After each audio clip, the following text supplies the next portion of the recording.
Welcome in everybody, I am Vicariously Jumpy. Today we will be talking about RWBY Volume 3, along with Phoenix at Dusk and Dakota Redheart. Just need to hop into a call with them real quick and probably stab Dakota for messing with me off stream. Or I should say off camera. Abada.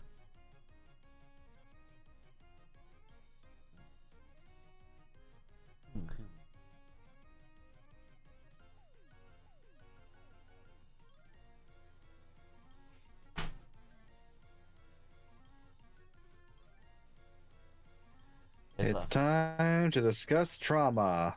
Yes. Hello. It's a Dakota and a Phoenix. Let's fucking go. Time to discuss our problems. Indeed. Alrighty. So, this takes place like about a couple, I think a couple weeks after the events of Volume 2. And we have pretty much all of the antagonists that were pre-established in the last two volumes finally making their move. And they made a statement with this volume for sure. Oh yeah. Alright. And so there's a lot of things to discuss, a lot of things to unpack, and a lot of things that were added, kinda narratively speaking, and then other things that, and it kind of sets up for a lot of other stuff in future volumes as well. Along with what else was there to that it does as well? It introduces some new characters that were previously mentioned in the past volumes as well, such as Weiss's sister and Yang and Ruby's uncle. Along with their father. And her father as well, but he doesn't really play a major part in this until like much later. And well, actually next volume and the volume of after. No, it was like Volume 4 and I think Volume 8 are his like major roles that he plays in. Then pretty much, and then pretty much everything else. Like I don't want to say or spoil anything, so let's just leave it. Answer. Is the father the cowardly lion? No. So I just assumed because his name was Ty, like tiger, lion, tigers, and bears. Oh my. No. My bad. It's supposed to follow along with, Yang Xiaolong, the whole, that sort of naming structure. It's his nickname that Crow gives him because his name is Tai Yang, as in one word. Okay. Yeah. I was just like, oh, is this like a tiger pun? Lions, tigers, bears. Oh my. We will meet the Cowardly Lion in Volume 5. We will meet them there. You will see the Cowardly Lion, and then you're like, oh, I get it now. Especially when you hear his last name. His last name, yeah, but like for a second, I was like, oh, like the uncle's the scarecrow, and he's like a overprotective father, like a cowardly lion. That would kind of make sense. Not quite. There's I can see where you're coming from, but that's not what they're going for. Okay. I was just curious because like Ty. Wait a minute. Yeah. So there's also a reason why the uncle is part of the cabal of Osmond's inner circle as well, and you kind of get the idea of why that is at the end of the episode where he jumps off the ledge. All right. So jumped a little ahead of ourselves there. Yeah, no, you're fine. If you have questions, ask them because I will be more than happy to answer as best as I can without spoilers. Yeah. So then, shit, what was I saying? Got introduced to Crow, Winter. We finally get to see Papa Xiaolong, and we got to see why Ironwood is the Tin Man for sure. Pretty much. You know what? Honestly, now that you say that, that is actually a missed opportunity with this character not to actually give him like legit like RoboCop animations, like like from the like either from like the reboot movie or like the original movies. That would like when he comes out of like the helicopter all ripped up, he just does like that RoboCop head turn. yeah. Oh, I would have loved that. Yeah. Yeah. So a lot of shit happened. Like I said during the watch along, shit hits the ceiling fan. Like literally, it does. Because this was Monty Ohm's last worked on volume that he did, and from the understanding of the behind the scenes that we watched after the watch along, they wanted to do the best they can to keep in Monty's image, which we'll talk about that when we get to the Shane's open letter. But basically they wanted to do the best they can to do just do Monty justice, since he passed away in the middle of production, who unfortunately was voicing Lai Ren as well, who in future volumes gets replaced by his older brother Neith Ohm going forward. Which is, so they still got someone related to Monty to voice the character. Ren, Nora's partner and friend. Oh, okay. the green guy with the pink stripe in his hair. Okay. The one that's like mostly quiet. Yeah, I know which one. Yeah, I know which one. The green shirt guy. Yes. Yeah. And what else? And we also get introduced to a bunch of other characters as well. And we also, at the same time, this is kind of where like some of the contradictions start to appear a little bit, and it's like really hard to. This is where, like, when I said like in future volumes, it's really gonna be hard to start noticing like which ones are the cracks in the storytelling that makes you wonder if this was Monty's idea or if it was not. So, and so you can arguably say that does start here, and when we get to the Shane's letter, you will actually understand why I say this. Because, as I mentioned in the last time we were talking about RWBY with Volume 2, Neo, for example, was an example of Monty working around the higher-ups, because they kept on either arguing creative differences and shit like that, even though it doesn't make any sense why they would, but whatever. And so one of the reasons why one of the most popular RWBY characters was established, or has gotten established, was because Monty basically slipped her in last second without telling anyone else. Which is normally, if you want something to prove a point, and send a middle finger to your boss on top of that, is that's one way of doing it. And it's even more of a middle finger to your boss as well. For one, like, you don't get fired for doing that. And on top of that, it fucking works fantabulously. Which is why, unfortunately, and this is kind of not really a spoiler, but I will have to say this now, we will not be seeing Neo for another 2 seasons. She does live, and we will not see her. It's because of the Zek meddling. Basically, yeah. Because they... Basically, if anything that mostly was established by Monty kind of gets put on the gets put on the back burner, and the only time that they will be reprising their roles was, and you can kind of even see it too when it comes to like the handling and writing of RWBY going forward, is like they only bring them back for fan service, basically. Like, even when they bring Neo back too, it doesn't make any sense of like who Neo's initial misguided hatred is towards, and then and it was like, wait, like, this person didn't do anything towards her, so why is Neo going after them? And like, it's a badass fight scene, great song to accompany by it, as per usual, thanks to Casey and Jeff Williams, but like, it's like, doesn't make any sense.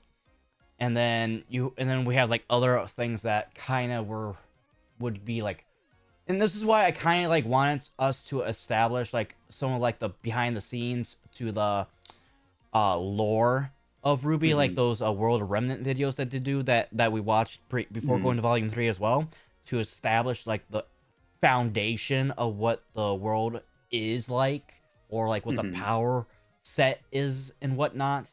And a lot of that they do retcon it, some kind of for the better, some for like that makes no fucking sense. That scene between Ruby and Mercury where she's trying to run away, but he like kicks her mid speedy flight, which is a cool scene. But when we get to it in future volumes, I'm going to recollect that particular scene and why it makes no fucking sense. Because I mentioned before as well that they retconned Ruby's power 3 fucking times. And goddamn, I'm not, and by the time we hit volume 4, I'm gonna have to recollect the fucking mishandled RWBY comic, because between the end of volume 3 going into, which is already like, let's just assume like 3 to 4 months because it's winter time, going into volume 4, that's an additional 6 months. So we got like a 10-month time skip between volumes 3 and 4. So basically a year between those two time periods. And the RWBY comic, or like the first attempt at a RWBY comic by DC Comics when they got bought up by Warner Brothers, was very mismanaged in my opinion. Like, you already saw like part of my review on this, just the second issue of it as well. Oh yeah, you should actually seen the first one where I actually lay into it. But it was, like I said, like the first page alone just already fucks up the story of RWBY, and then on top of that, like how we saw at the end of volume 3. God damn it, Dakota, what the fuck are you doing in chat? Well, I'm not doing anything. What? Are you the cult follow message? I just saw that. That was a while ago. I just saw that. Anyways, but yeah, like how you saw at the end of volume 3, where Tai Yang goes to give RWBY breakfast in bed because she's so injured or whatever, and then he sees that she left her a note. She ran away from home, and then he literally drops everything to go and search for his daughter, right? In the comic book, you quite literally see him waving farewell to Ruby, Jean, Red, and Nora. And I'm like, what? How do you fuck that up? What? Yeah, I'm not joking either. I literally have those exact I think it was like 10 issues for the first. That's wild. Yeah, the first attempt at RWBY. I have them all collected and in like special casing for each volume and all that. Yeah, and they're all in my room right now. I can literally or I can even Yahar it real quick, even show you the exact page and screenshots of like the mismanagement of the story timeline and shit and everything, where it's fucking annoying. On top of that, it was even said that even the writers Carrie and I think even Miles Luna was even helping the writers and artists for this to give them their guidance of like how to like make this RWBY comic so it stays in line. Kind of feels like they didn't do anything. They didn't. They really. It was a whole nothing burger. The only one that made any fucking impact that I was actually looking forward to was Yang's story, which out of all the other comics, or out of the other issues in this comic series, that was the only one that actually made any goddamn sense, because it actually fixates on the time skip period, and actually shows Yang developing you're gonna see this later in future volumes. Basically, later and you kind of see it at the end of RWBY, where she just gives up. She's not that bright, spunky blonde that we know and love. And we'll start to see this in volume 4, where like you can see that she is suffering from PTSD and depression, and she basically has lost all that spark that we know her for, and so, but basically the comic, and I was hoping for it, and it kind of does do it for me, at least not so much impactful as I was hoping it for, but it basically shows off Yang finding the momentum to overcome her trauma and depression and other PTSD factors. Not so much as much, like I said, like we'll have to talk more in depth with it, like when we get into Volume 4, because I regret that I have to like reread these, because they're technically, as far as I'm aware, still canon. No, we could do. I bet there's like fan dubs on YouTube. We could just like watch like a little mini season. If there are, I will have to look for it after the stream. What do you want, Junie? What the cat doing? He's just pawing my leg. So is Yang gonna get like a badass robot arm now? Yes. I will say that. I will confirm that, yes. But because of her... And this is basically, next season is basically going to be...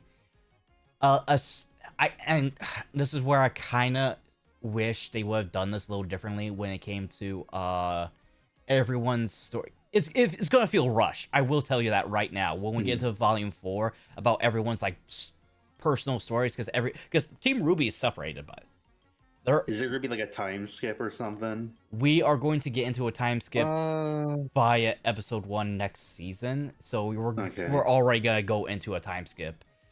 Yeah, then I could see things being rushed. Like, this is what I've been doing.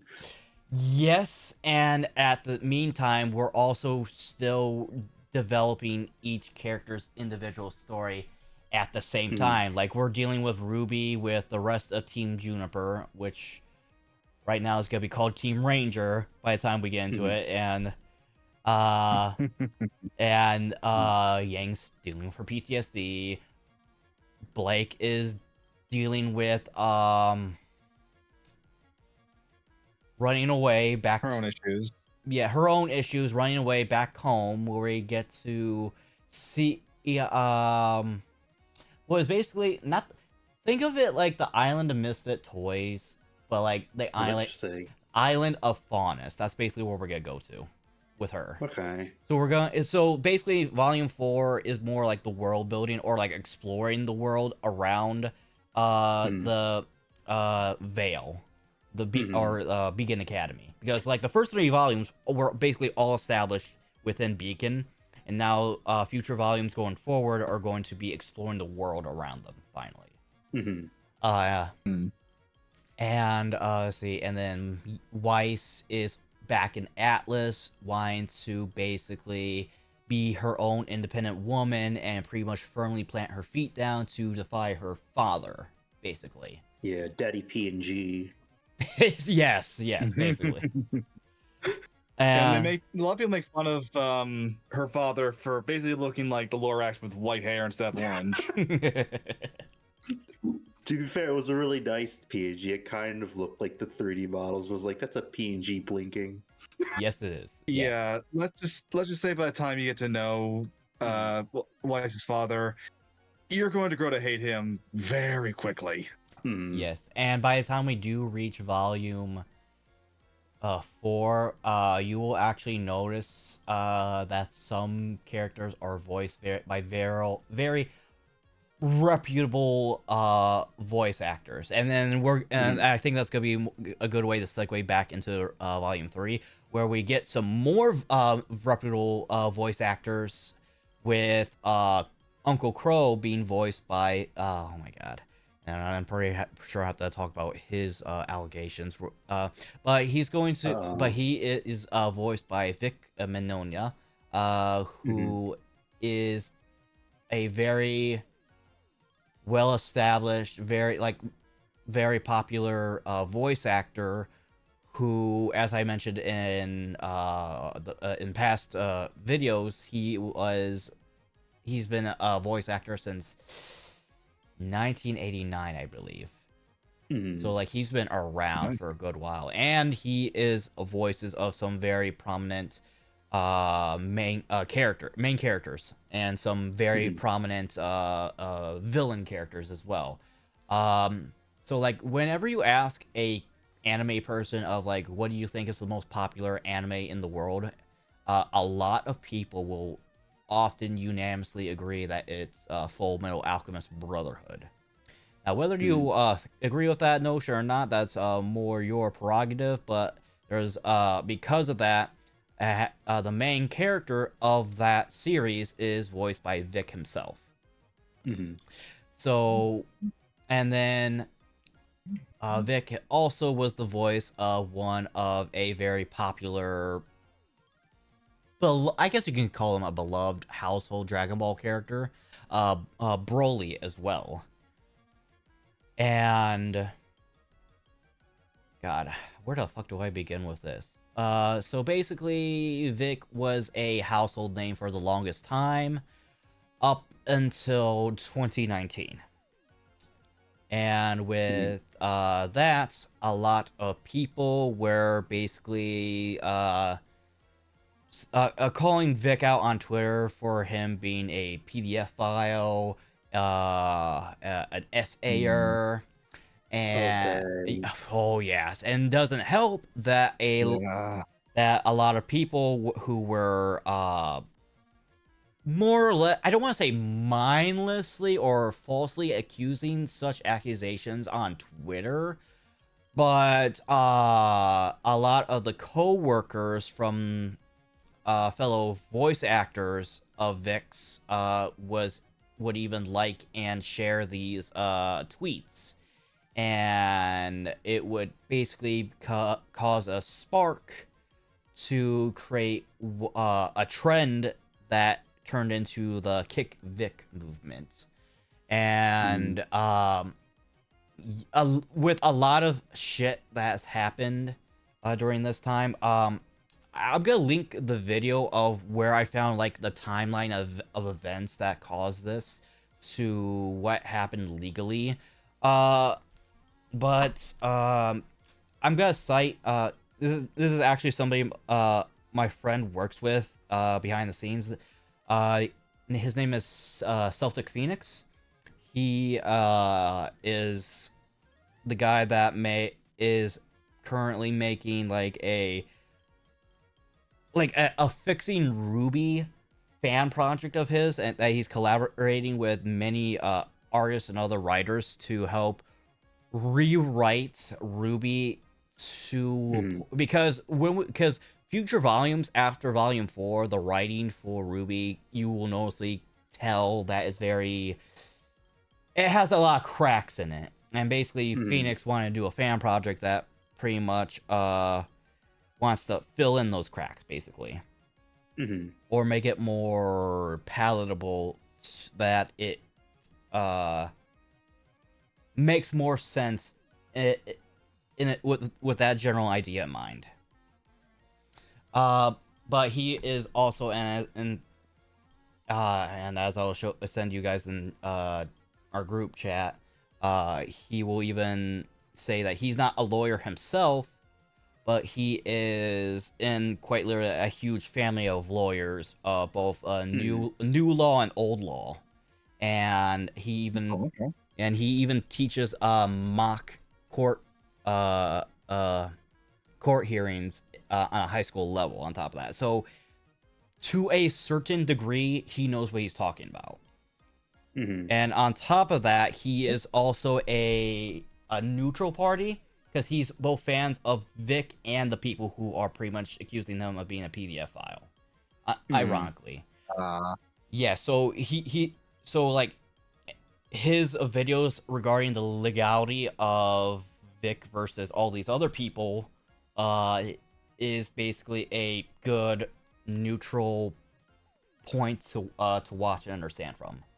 And I actually had to watch like the first few videos in this series of his because like they get long. Like the first video to help establish the groundwork for the legal clusterfuck that this all is basically 30 minutes long, give or take, and the rest of the one after that are like an hour to 2 hours long per video.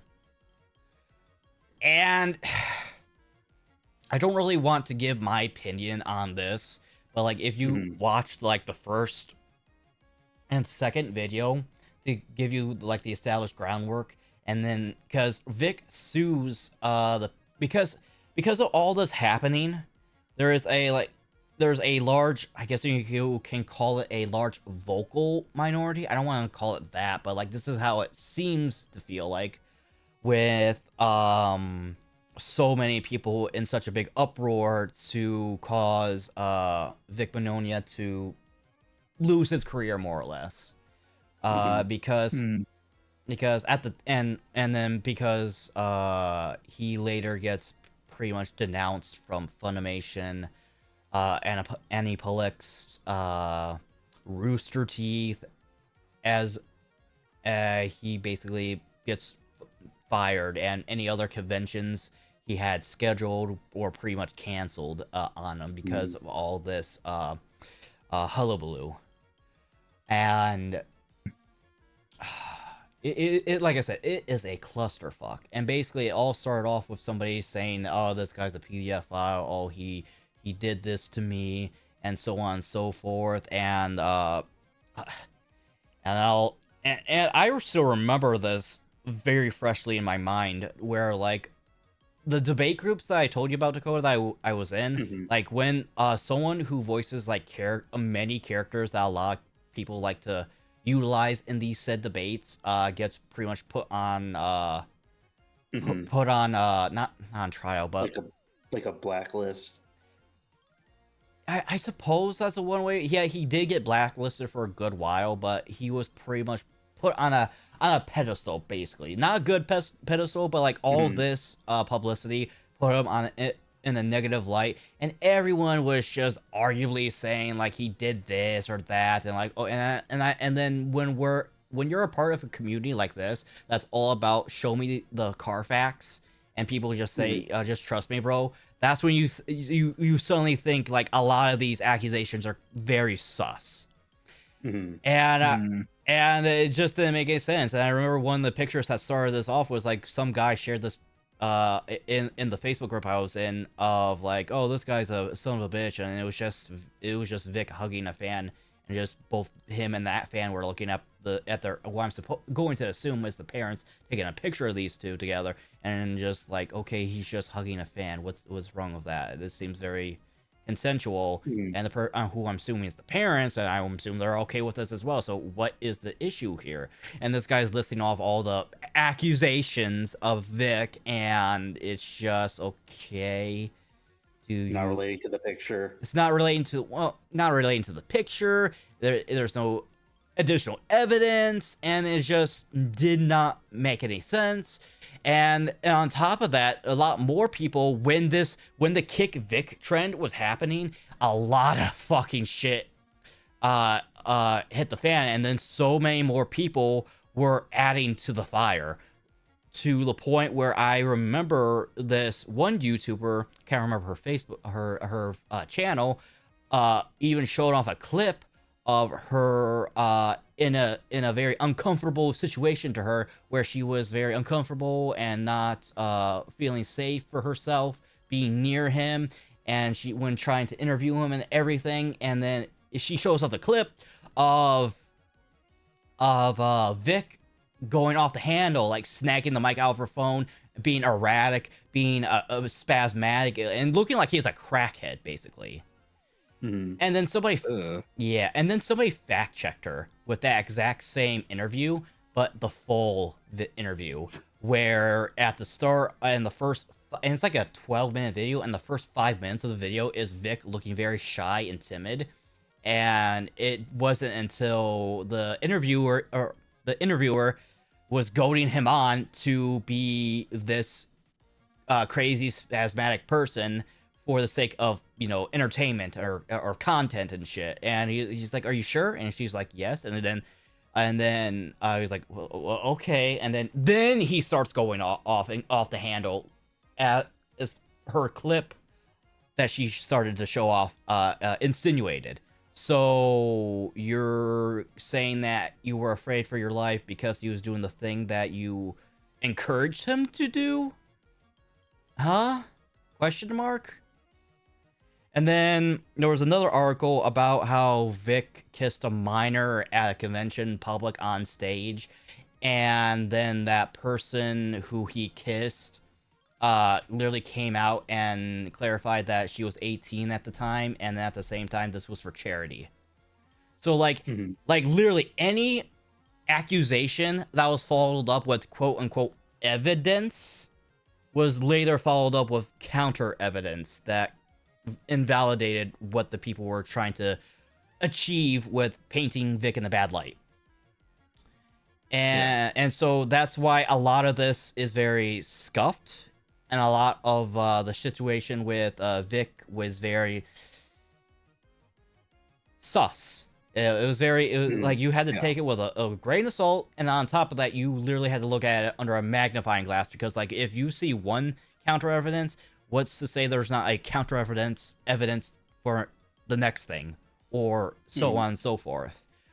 And so one of the people that helped start this Kick Vic movement, or I should say inadvertently, I can't remember her name, I can't remember which one. I think it was the voice actress for Bulma. I think it was the English voice actress for Bulma. Bulma.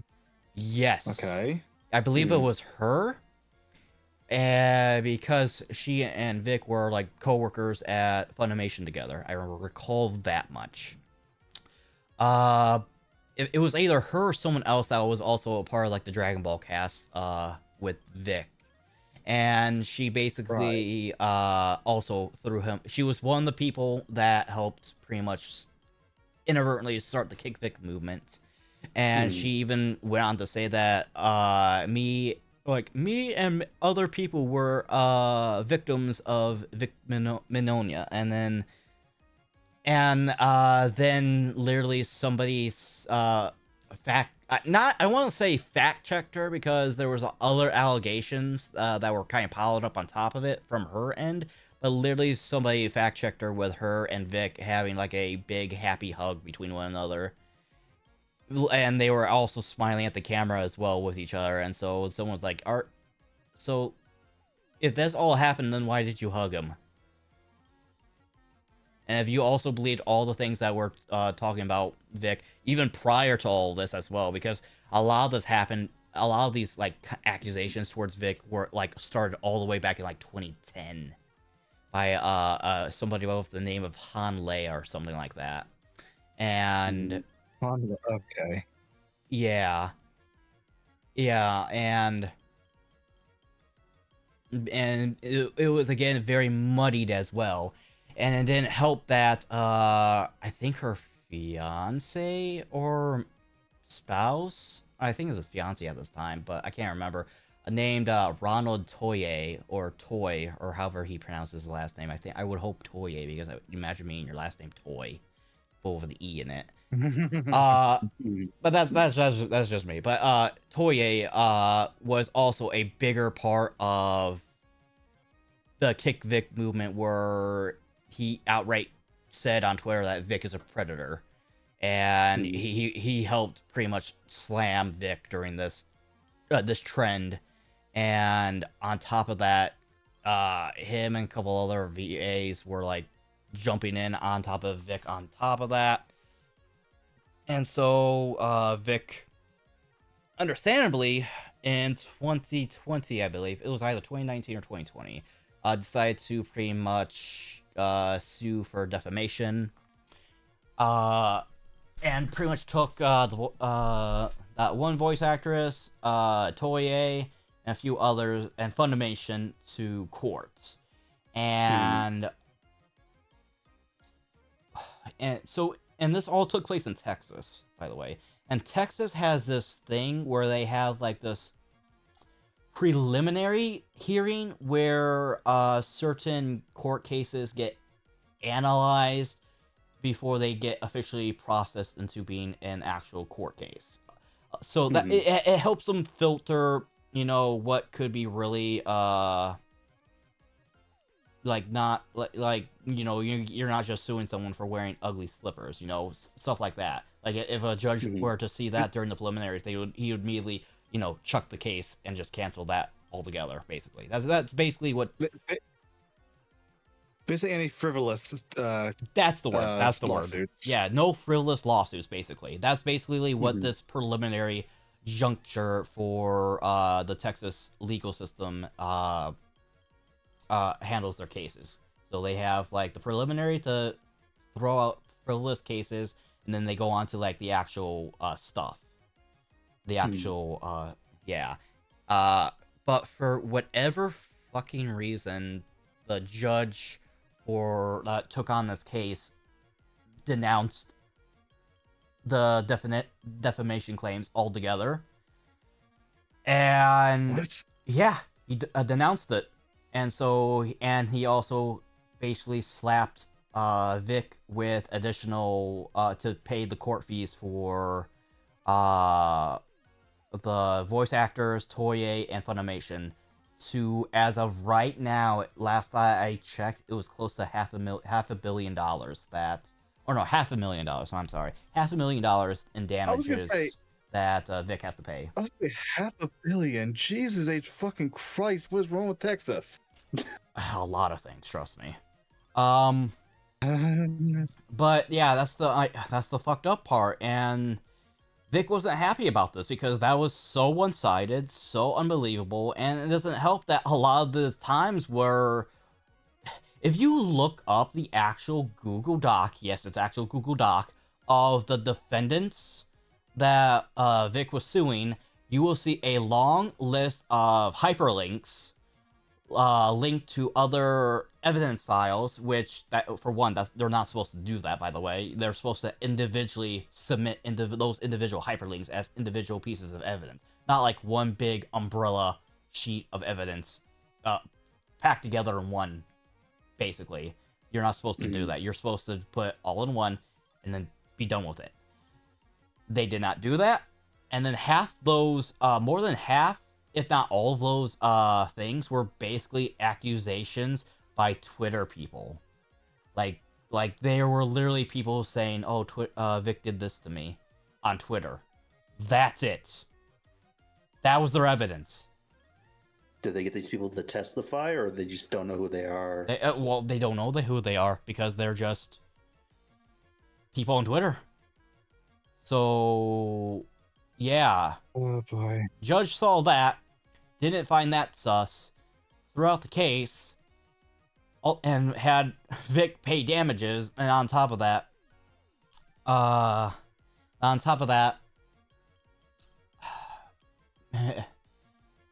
Vic actually put up an appeal for it about a year later, and that same judge pretty much denied it. Which is complete bogus, because if people wanted justice for any people that were actually assaulted by Vic, this would have been the way to go for it, because this would actually signify if there's actually any wrongdoings that have been at play. And this is why last time when I was referring to this, or talking about this, it was close to basically the fucking Amber Heard versus Johnny Depp situation all over again. But like on a much, much worse scale. And even Vic, after he was denied for his appeal, pretty much went to the internet and pretty much he was rightfully pissed that he got denied any fair trial, because his life is ruined, his career is ruined, and any attempt to go into conventions or get the same amount of work that he once did is basically out the fucking window. And for one, defamation by legal terms means if you are being accused of something that is ruining your life in some marital way. and this is quite literally doing exactly that, and he got nowhere with it, Yes. legally speaking. And so yeah, Uh, and we all saw what happened between like Amber Heard and Johnny Depp, and then Johnny Depp sued for damages, and he won the second time. So what the fuck happened here? And that's basically that was Vic's Vic's point on the matter. And then yeah, but this was all the way back in 2019, and Rooster Teeth was actually smart about handling this, because Vic was more or less an independent contract working with Rooster Teeth, that he was like contracted with working with so many volumes of RWBY until he had to get a contract renewal. But by the time he finished his parts in 2019, he basically didn't have his contract renewed. And then after that, Rooster Teeth made a statement that they cut ties with Vic, and he gets recasted in future volumes after 2019. So volumes 8 and 9, I think.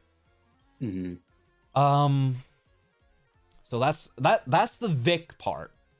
And that's what, and what were we? How long is it? And we're already like that was a 30-minute rant right about there. Yeah, that was all one of the fucky situations going on with both Rooster Teeth and RWBY at that, well, not exactly at this time with Volume 3, but close to it. Yeah.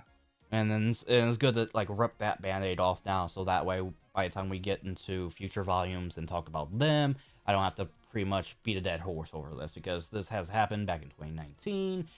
He sued in 2020 and 2021 and got denied twice, and so that's done, over with. By this time, I think he's moved on, hopefully, but his career, I'm not quite sure how he's gonna be able to handle it going forward. So yes. And also, like last time with mentioning this kind of stuff, if you are a victim of any of these sort of crimes as well, please seek help. Please let your friends or family know, so that they could probably help you. You are loved and cherished. And Godspeed with you.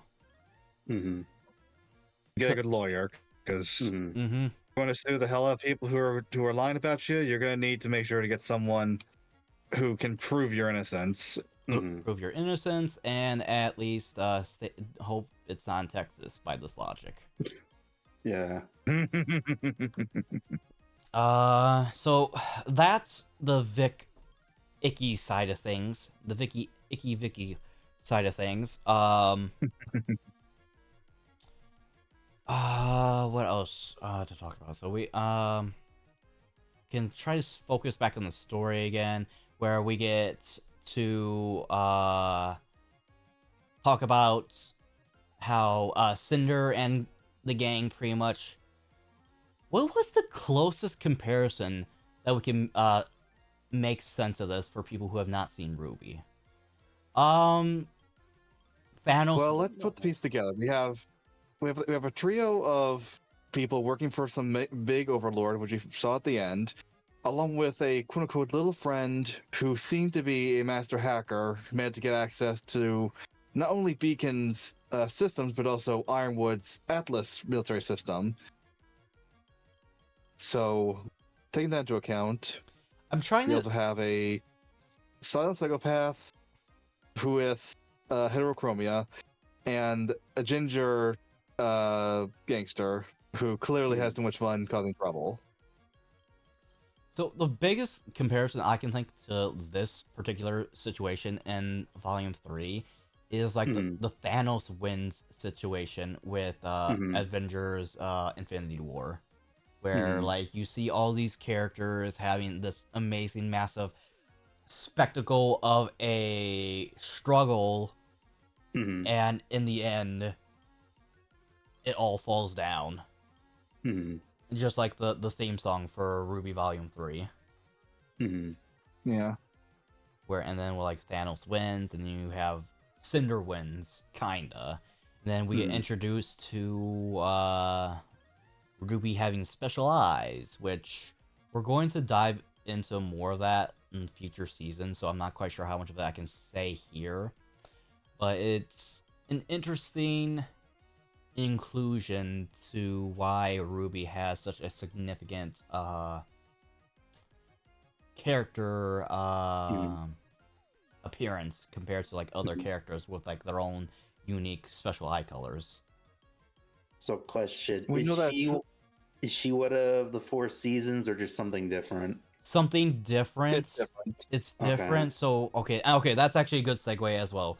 So we also get introduced to a new concept, called the Four Seasons, otherwise known as the Four Maidens.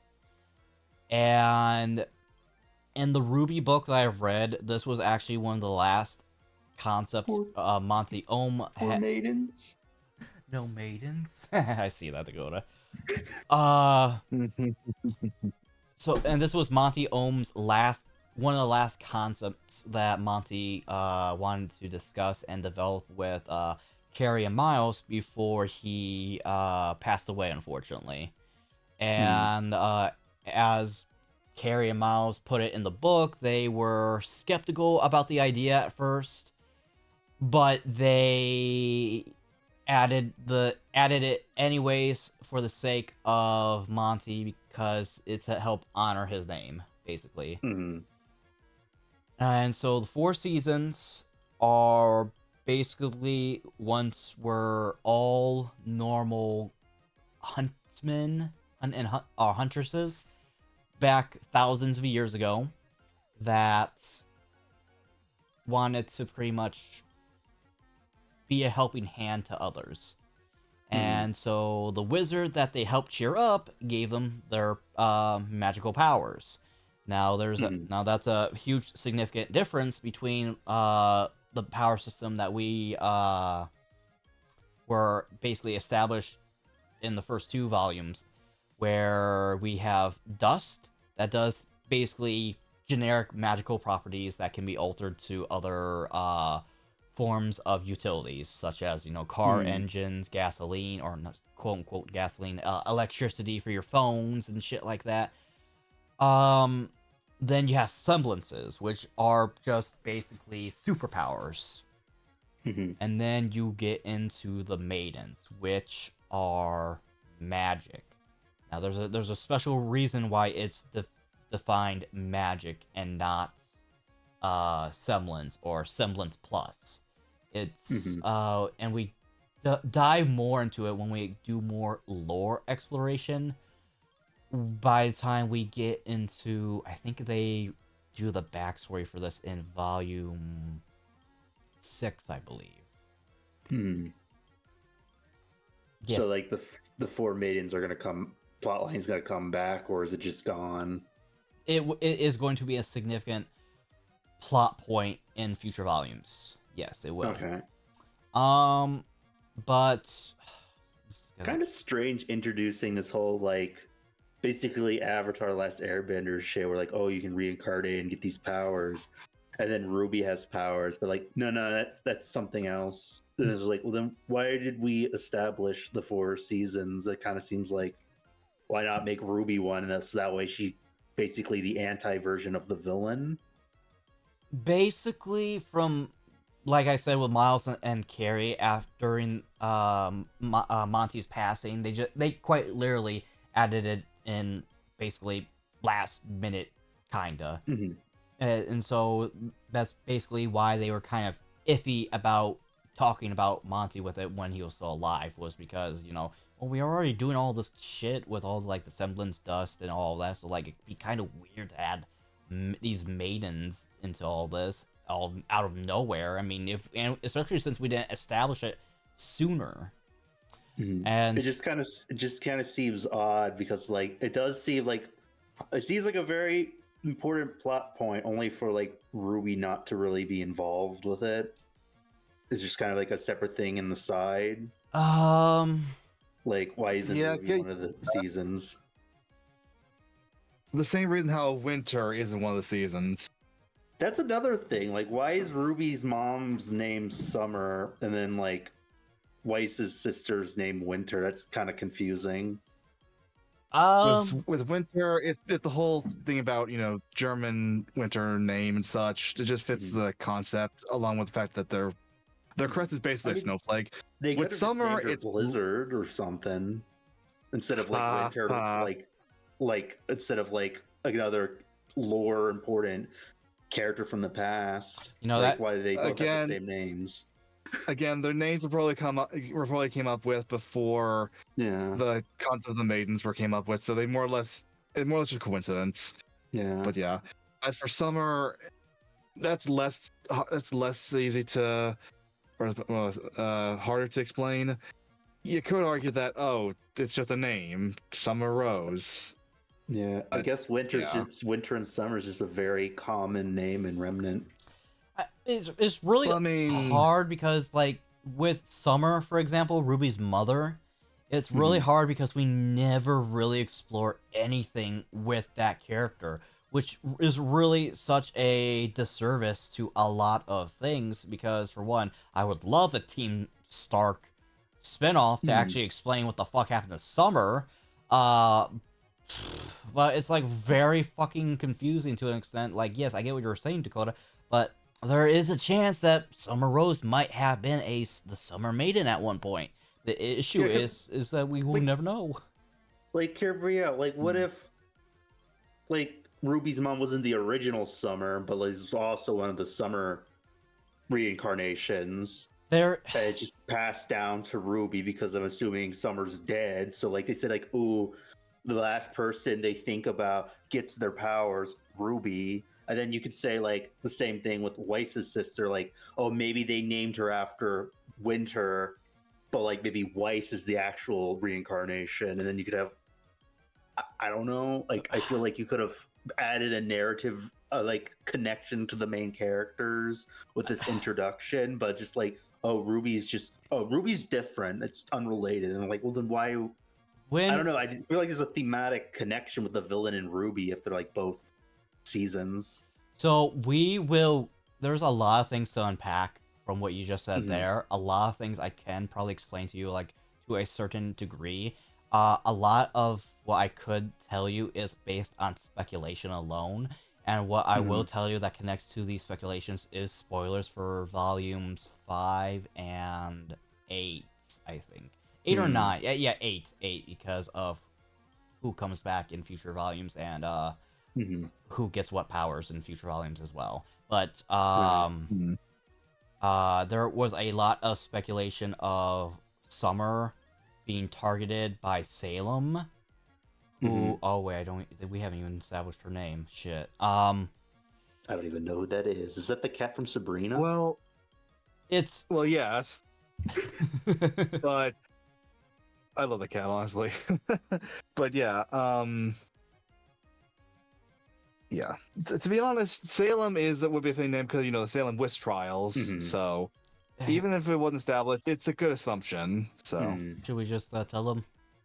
Was it the end credits lady? Yes, it was the end credits lady. You figured it out on your own.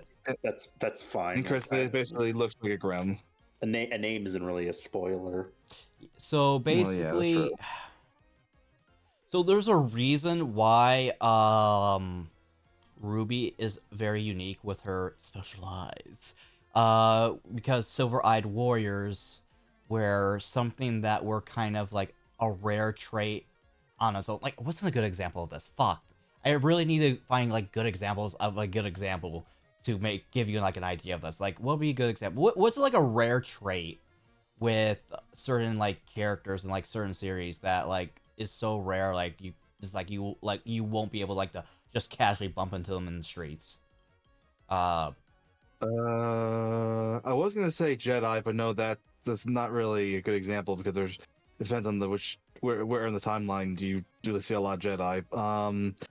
Avatar's not a good example because that's something that's a process that's kind of forced to happen. I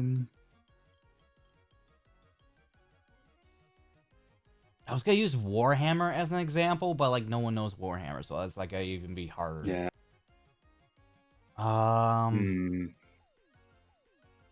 You mean like something like passed down, kind of? No. It's like there's actual like Okay, all right, fuck it. I'm just gonna use Warhammer for example, and I'll establish that to give you an idea of what I'm trying to talk about.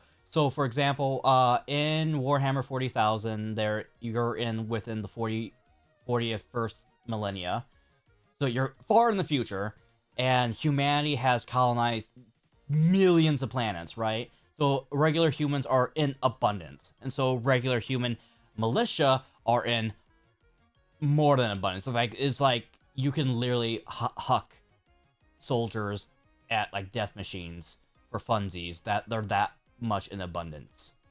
Uh-huh. But there are special soldiers called Space Marines that are giants, just basically giant fucking tanks. Imagine the Prometheans from the Prometheus movie. Now slap I've giant never seen it. fucking A. Ah. I could probably get the reference. I could probably get the reference though. I've seen stuff about it, but I've never seen it. You know, we have so much movies to watch now. I got it. I got a good example. All right. For things you're ready to see.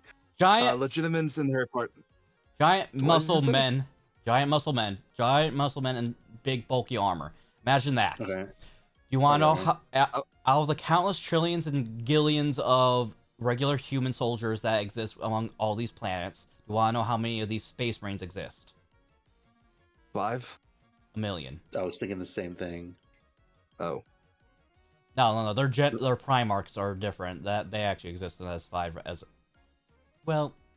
1, 2, I think 6 right now, but close to it. Anyways, so like Only 6. Damn. yeah, and they're so rare to see in person that it's like imagine like Tom Cruise casually walking into your local McDonald's. Like it's that fucking rare to see them at all. And if you do see them, like, you know that something bad is gonna happen because like your job is to make sure that they don't come in to help you, because if they come in to help you, somebody's either screwed up or the situation is much more dire than what you think it is. It's like Superman coming to you in a hospital. Like that kinda. Superman or Iron Man, yeah.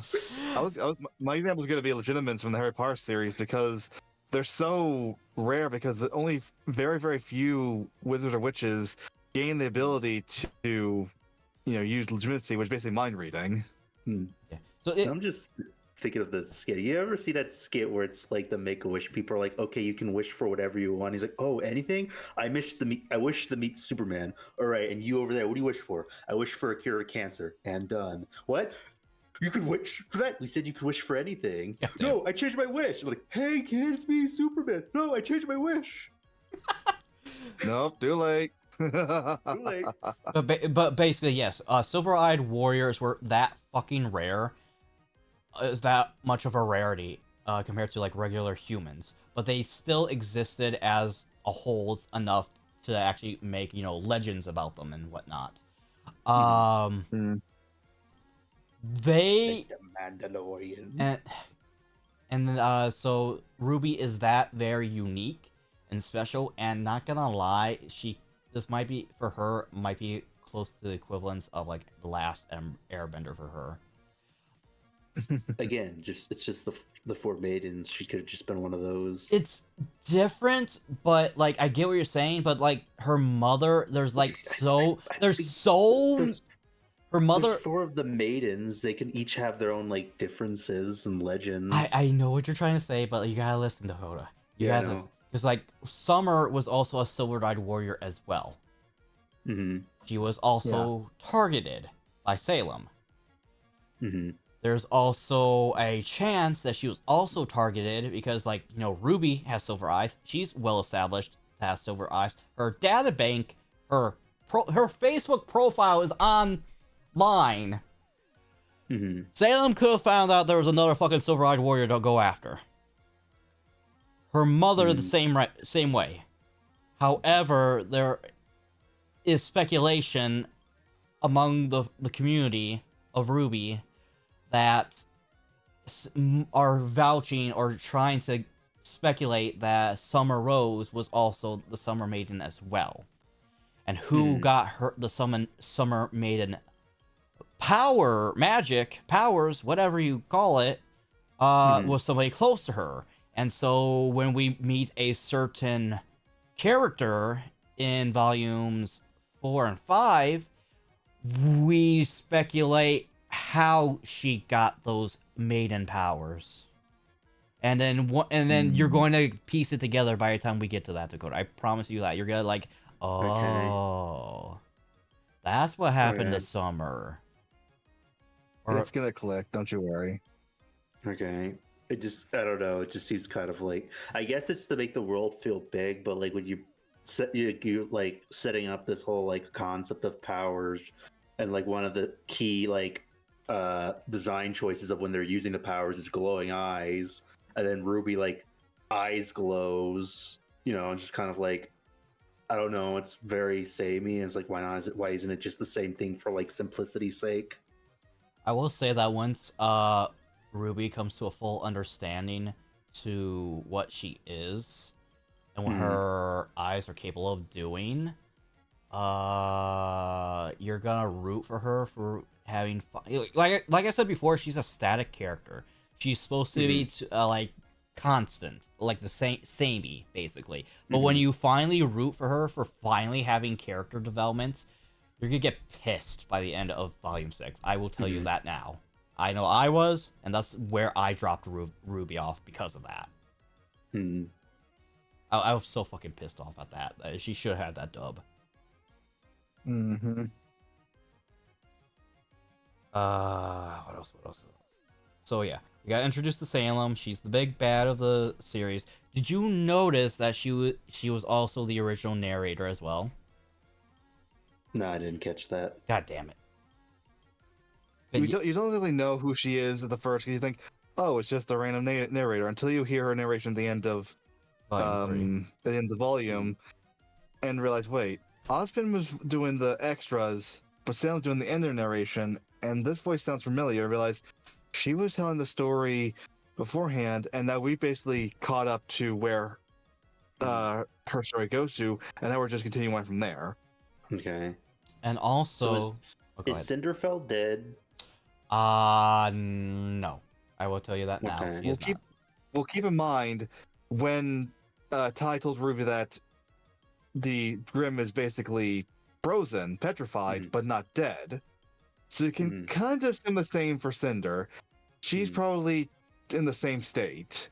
Frozen, petrified, but not dead. Just in stasis, in a sort.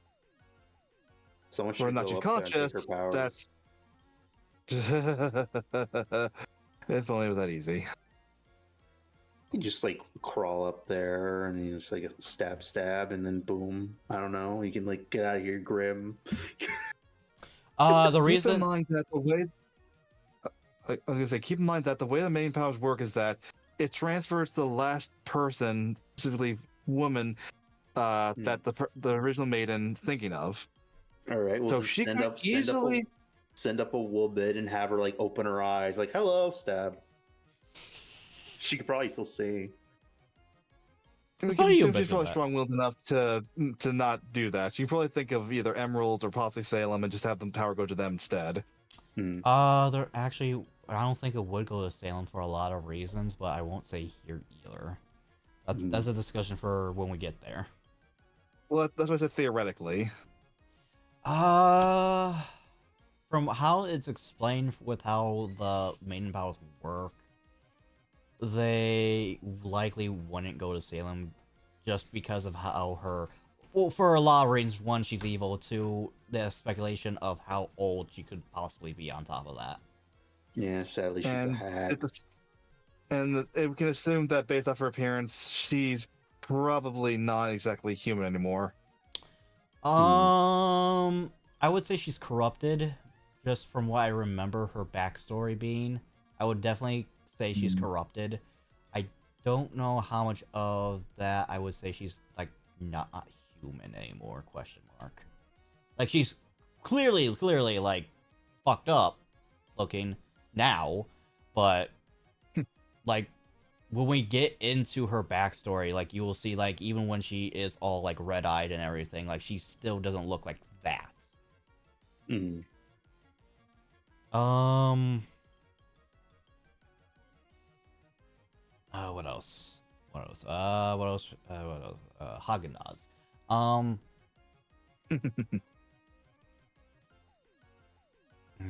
Oh, Adam. Adam. Yes. Okay. So, what do you think of Adam, Dakota? Which one was Adam again? God damn it. Mask guy, red hair, big sword, chop the Yang's arm off. The ex-boyfriend guy. Yes. Yeah, ex-boyfriend slash stalker slash Yeah. possibly sociopath. Possibly. He seemed You're right. he seemed interesting. He seemed pretty powerful. Like he just kind of like wiped them real quick. So like they're probably gonna be like a threat. Yeah. Yeah. More. Yeah. Yes. No. Yes. But like. I mean, considering how we can assume that Yang still had her aura up to protect her, and yet his sword sliced through her arm like butter without her aura protecting her at all. So yeah, like whatever blade that is clearly powerful enough to bypass a person's protection. I mean. Yeah, it's just like we've seen so many battles in the show, and it just like takes for like almost a whole episodes of length of battles, and he's just like slice, you're both dead. So like okay, so like he's probably gonna be hard to take out. That was a short fight. Yeah. Oh man, this is why I'm gonna say you're like. This is why like, I say they're probably gonna like defeat him quicker next time because of the power of friendship or whatever. But like, first, like fight was like, oh shit. Well, mind you, I don't want. The only reason why he meant to get the upper hand with Yang and Blake was because Blake was fearful and knew she couldn't take him on her own. Yang was trying to save Blake and was just fueled by adrenaline and clearly wasn't thinking straight. Yeah. And also, Adam saw. Yeah, like, Adam just saw them coming from all the way and was able to basically react accordingly. So yeah. Future fights with the power of friendship and character development. We're no longer scared of you, and then just whoop his ass. I hate how apt that you guessed that. I mean, yeah, like it's kind of obvious, but like, oh, he's like a threat, but like, oh, don't worry, character development, and then like whoop his ass. It's fine. You are half correct regarding the power of friendship, though. Yeah.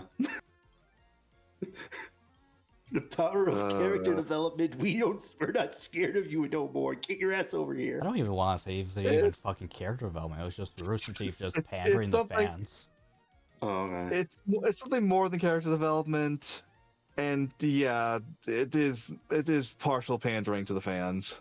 Okay, just kind of like revenge. Kind of like, oh look, they got their revenge. You happy? Shut up.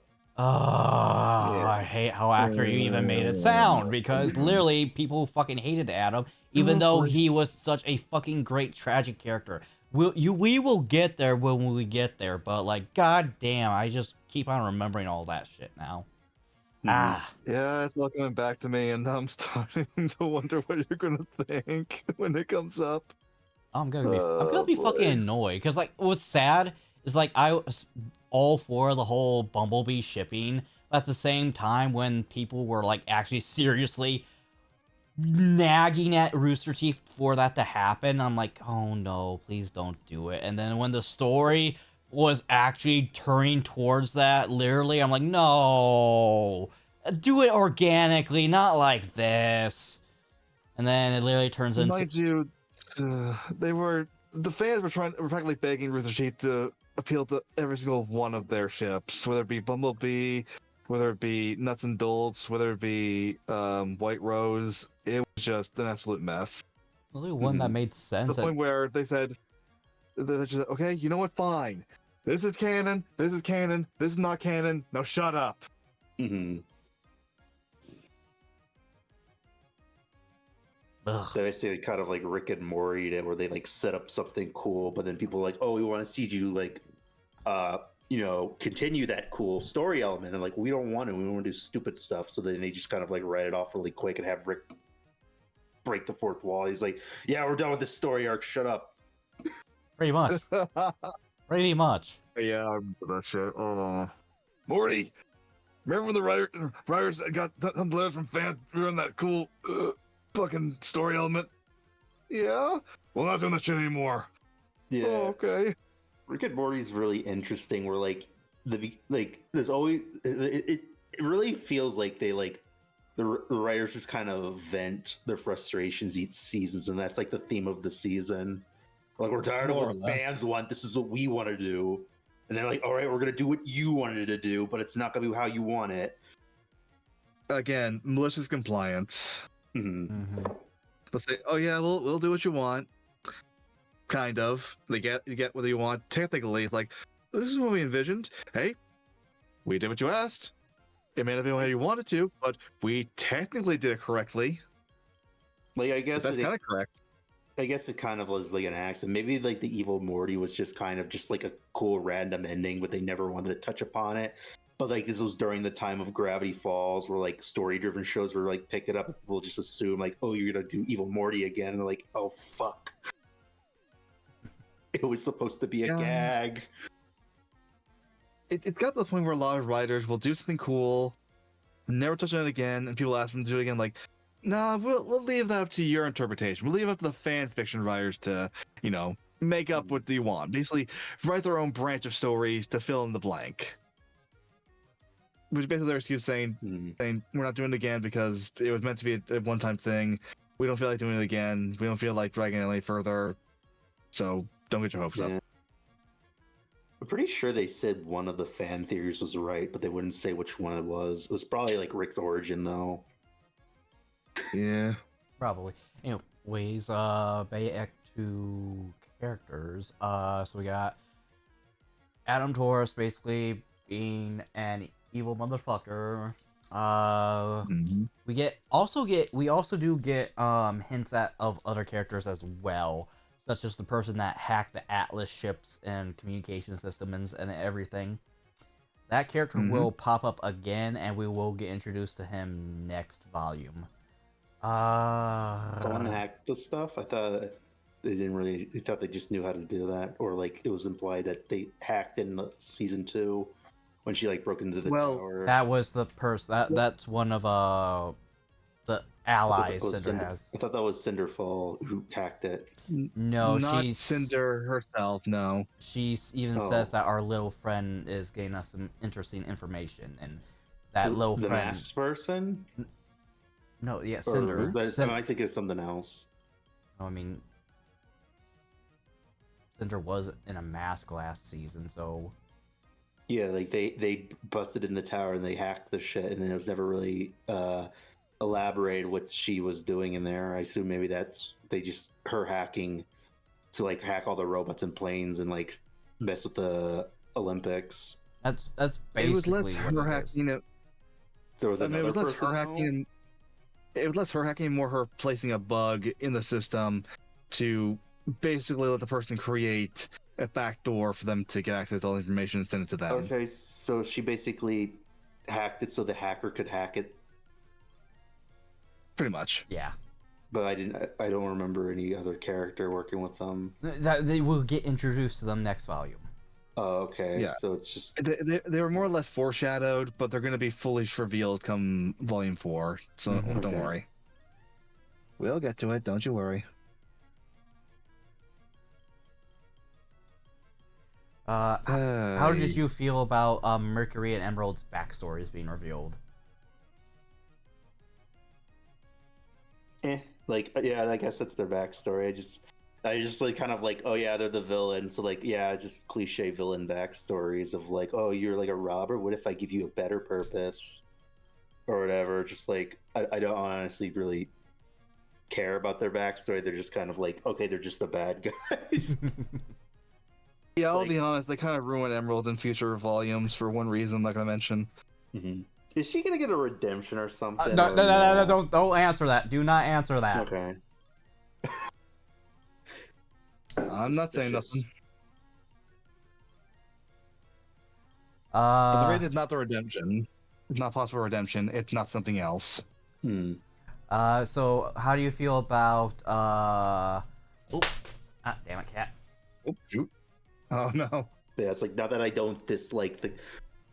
Well, I don't really care for the guy character. He's just kind of just meh. But like, it's not that I don't discare about the characters. It's just more of like, it's like I don't really need to know their backstory. it's just got generic villain henchman backstory. Okay, it doesn't matter. They're the bad guys. That's all I need to know. How do you feel about Emerald's semblance being revealed? She could basically do illusions, basically. Basically, yes. I mean, it's a mixture of illusions, but also mind manipulation, because they could basically make it so one person can see one thing, and then make it I'm having a fucking struggle over here. Make it so another see another, so she can more or less not only create illusions, not like Neo mentioned, because Neo can create illusions that have physical form until they are interacted, while all of illusions that Emerald can create are fully distractions, more or less. What's the word for here? I guess that too. Well, I was supposed to say fucking intangible. Yeah. Like holograms, yeah. more or less. Yeah, but like you said, mind manipulation. I'm just thinking of the Teen Titans Go movie where he's like, I have the power of mind manipulation. Look as I remove my thumb. How is he doing that? Yes. What else? Thoughts on the characters that our main party got to fight in the tournament? Yeah, how do you feel about all the interesting. fights and all the characters that we get introduced in Vital Festival? They were pretty cool. There's a lot of cool character designs, and the fight scenes are pretty cool. Like, I don't know if they're gonna like get more screen time or not, but like they were kind of cool. Yeah, I hate to admit this to you now, but like this is literally the last time we're gonna see most, if not all, of those characters. That's what I assume. They kind of seemed like incidental characters, but like they could have the possibility of coming back, but like they're not really important. Yeah. But, like, usually, if a character wasn't cool established prior to, it's usually if a character wasn't established or foreshadowed prior to Volume 3, it was the first and last time you're gonna see them in the volume. They're just there for, cool characters, cool chances to have new voice actors, and cool designs that fans may or may not have sent in. I also don't know. Sun does become like a somewhat side character in Volume 4, but then after that he ain't here anymore.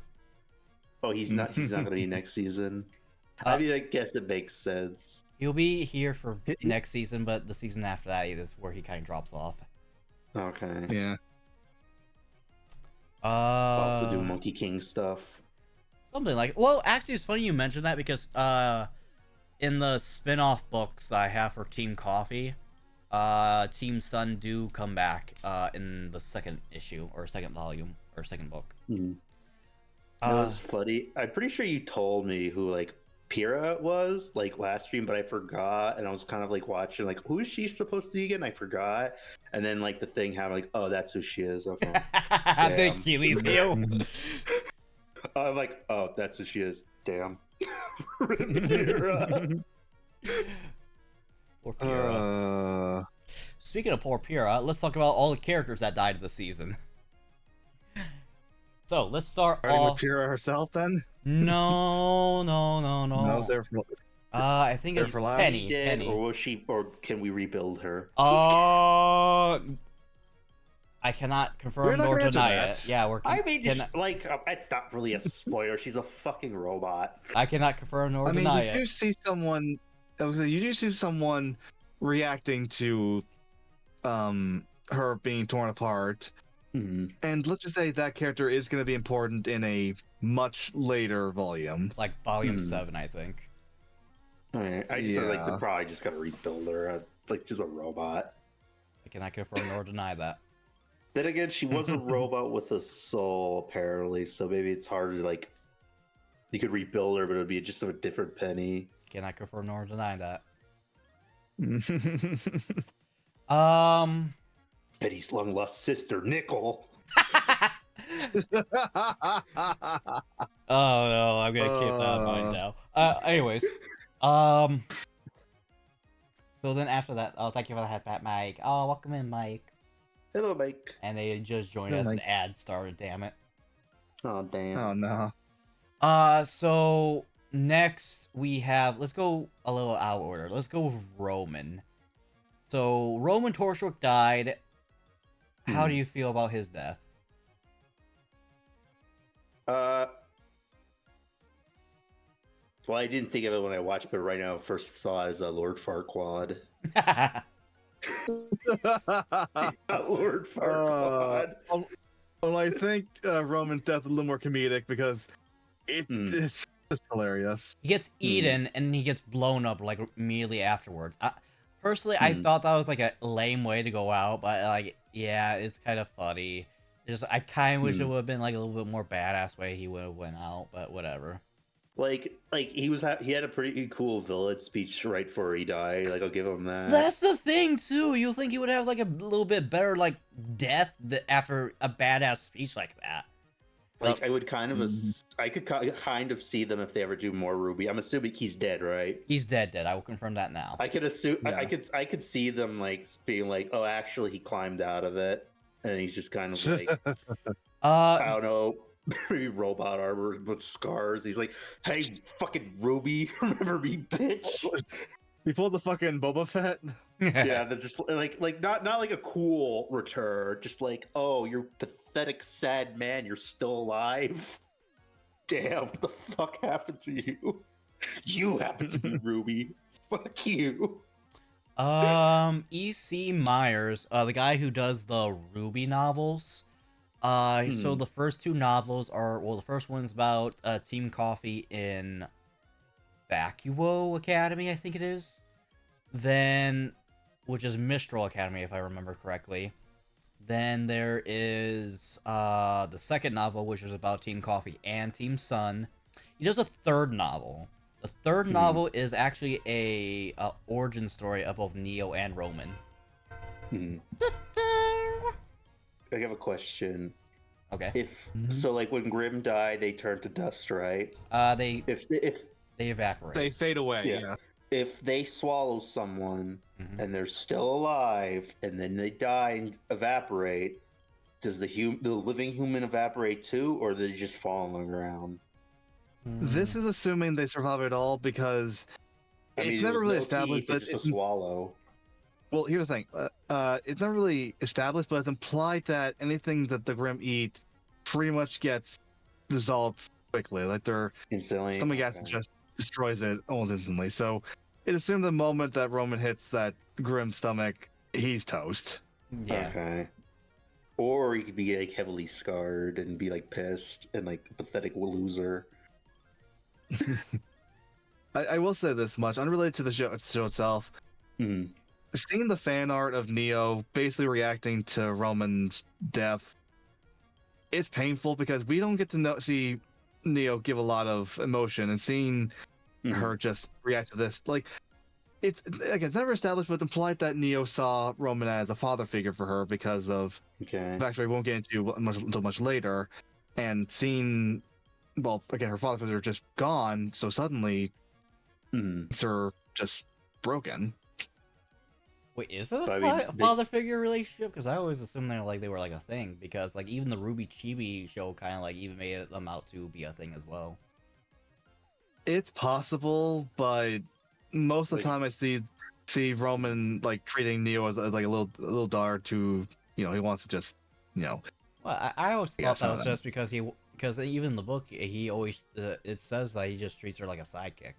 And that always seems like how it is for me. Now, I gotta read the fucking Roman and Neo novel now to see what their relationship is.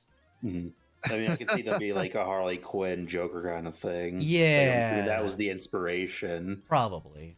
That's how I saw possibly. it. Who knows? Alright, and so we talked about Penny dying, then we talked about Roman dying. To shreds, you say? God damn it! Oh my god, I'm going to clip that, and I'm going to actually edit that as a short now. Oh no! and Yang, to shreds, you say? Oh, all right. Anyway. All right, so now let's talk about the death that hit everyone who watched this the first time the most. Pyrrha. I cry every time. Dakota, where were They you get hit when so Tara hard. died? In your server. Yeah. How hard did Yeah, you it was cry? pretty sad. I didn't really cry that much. Aw. It was sad though, but it's just like, oh damn, like she's Achilles. Damn, that's who she is. Okay. It was just kind of like, oh, that's where we're going. Okay, it's obvious now. Still sad. You want to know I some? was like, as soon as they like hit the end, I was like, oh yeah, they're just dead. Okay. So, I will tell you that there is a point for why Cinder wanted to be a maiden, and why she hunted down Amber, the Mhm. predecessor of The Cinder. automated at the time. Yeah, the previous fall maiden. She's really into Halloween. Well, kinda. Yeah. It's revealed later why she did it, or why she was Okay. tasked with hunting down a maiden in particular. Mhm. And it comes back up again a little bit in volume 5. Question. Hmm. If you can kill a maiden and take their powers, what if you kill all 4 of them? You got a prize. I mean, that'd be interesting. Like you just become like basically just God at that point. If you get all 4 of the like maidens, you just get all their powers. It's actually hard to say because it's never revealed, or well, we never really got to the point of what would happen if that did happen, because We never even get to the point where we find out what happens if one person has at least 2 maiden powers. Mm-hmm. Yeah, we never made it to that point. So, and kinda initially it was just Cinder trying to get one of the maiden abilities, but like later on when we get introduced to, I don't know if I want to say this now, but because they will get revealed in part or volume 5, the end of volume 5, I should say. But it's so like they introduced the 4 maidens, and then I'll tell you now they're going to introduce 4 artifacts afterwards. The MacGuffins. Yes, that's basically what they are. The 4 MacGuffins. The McDonald MacGuffin. Yep, and I don't know how much of that I can say or spoil what, because like the maidens and their powers correlate to these MacGuffins. I will tell you that now. And is And it like a Lord Voldemort thing where like their powers are like bound to an item, and if you destroy the item, you get the powers or like destroy them? no, not like that. Not exactly. Not like Horcruxes. Yeah. Okay.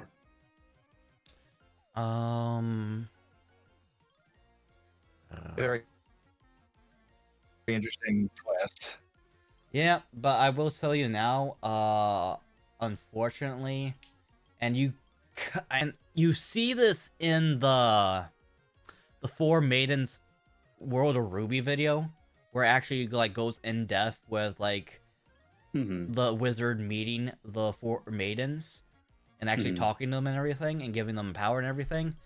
And you do see them utilize their powers uniquely, like, to their personal season. Like, you see the Winter Maiden use ice abilities. You see the Spring Maiden use, like, poison ivy, botanical, plant growth abilities. Then you see the Summer Maiden having, like, fire abilities. And then you see the Fall Maiden having, what you Lightning.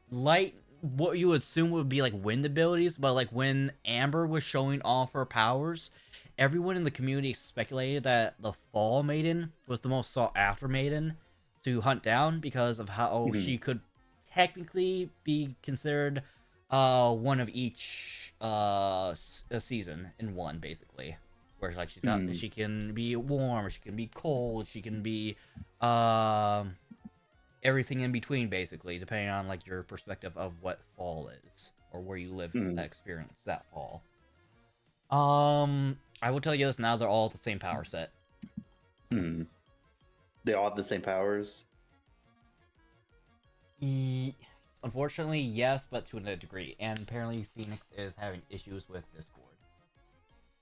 Yeah, they hop down, hop back in. I think there's here again, but they're not saying anything. You say something. Something. Damn, I can't believe Phoenix is freaking dead. Huh. That's weird. Me and Dakota are just fine. Or are we? Let's all try leaving the call at the same time. Hop back on real quick.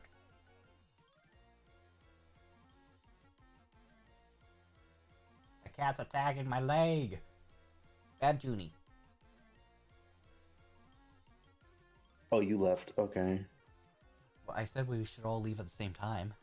Oh, I did. My headphones glitched. One more try. All right. Evil.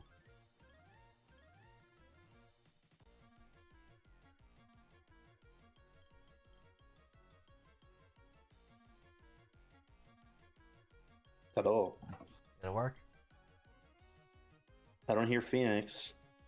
Oh, Phoenix is dead. dang. But like a phoenix, they will be reborn. So, anyways, yes. Unfortunately, you see that the maidens do have uniqueness to their abilities, but for whatever reason, they decided to give them all the same power set in future volumes, which is fucking stupid, in my opinion. Mm-hmm. Yeah, it kind of seems like they should have the seasonal powers. What's the point if they all have the same powers? Exact. Thank you. Like, what's the Like fucking point? it's like right there. Like It's right fucking there. And they established this back in 2013, 2014, 2015. 20 fucking 15. And then literally 3 years later, they decided to like, hey, let's just make them all the fucking same power. No fucking reason in particular, just same fucking power. No, kind of unrelated, but like kind of glad Pyrrha died and didn't get her entire personality stolen by another person. Yeah, that was a risk, and Like, we never they see both it. would have been. They both would have been dead. They would have been dead both times, but at least like they don't have like some stranger walking around their body. Yeah, I guess. True. And what here? And so yeah. Anyway, speaking about the MacGuffins again, you'll find The out. MacGuffin. Yeah, technically speaking, you'll come to understand this later in future volumes. Pyrrha had no fucking reason to go after Cinder.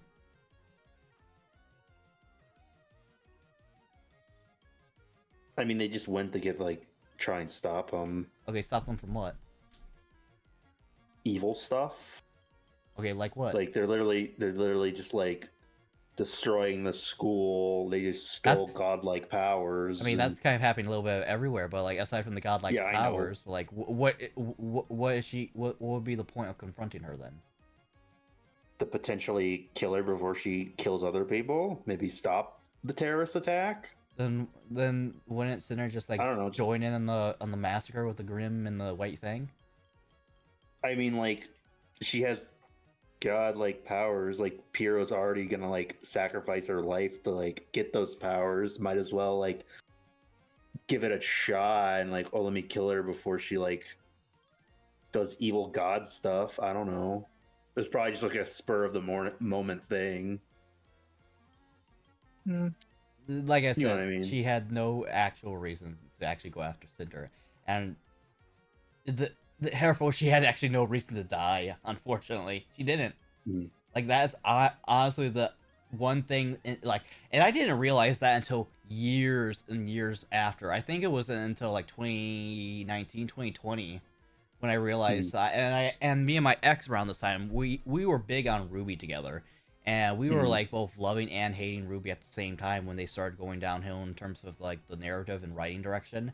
And it was just, hey babe, I just realized Pierre had no reason to die. And then I went on to explain, like, because like, you know, Pierre didn't know this. There was no reason for her to go after Cinder, because if Osmond couldn't stop her, what chance would she have?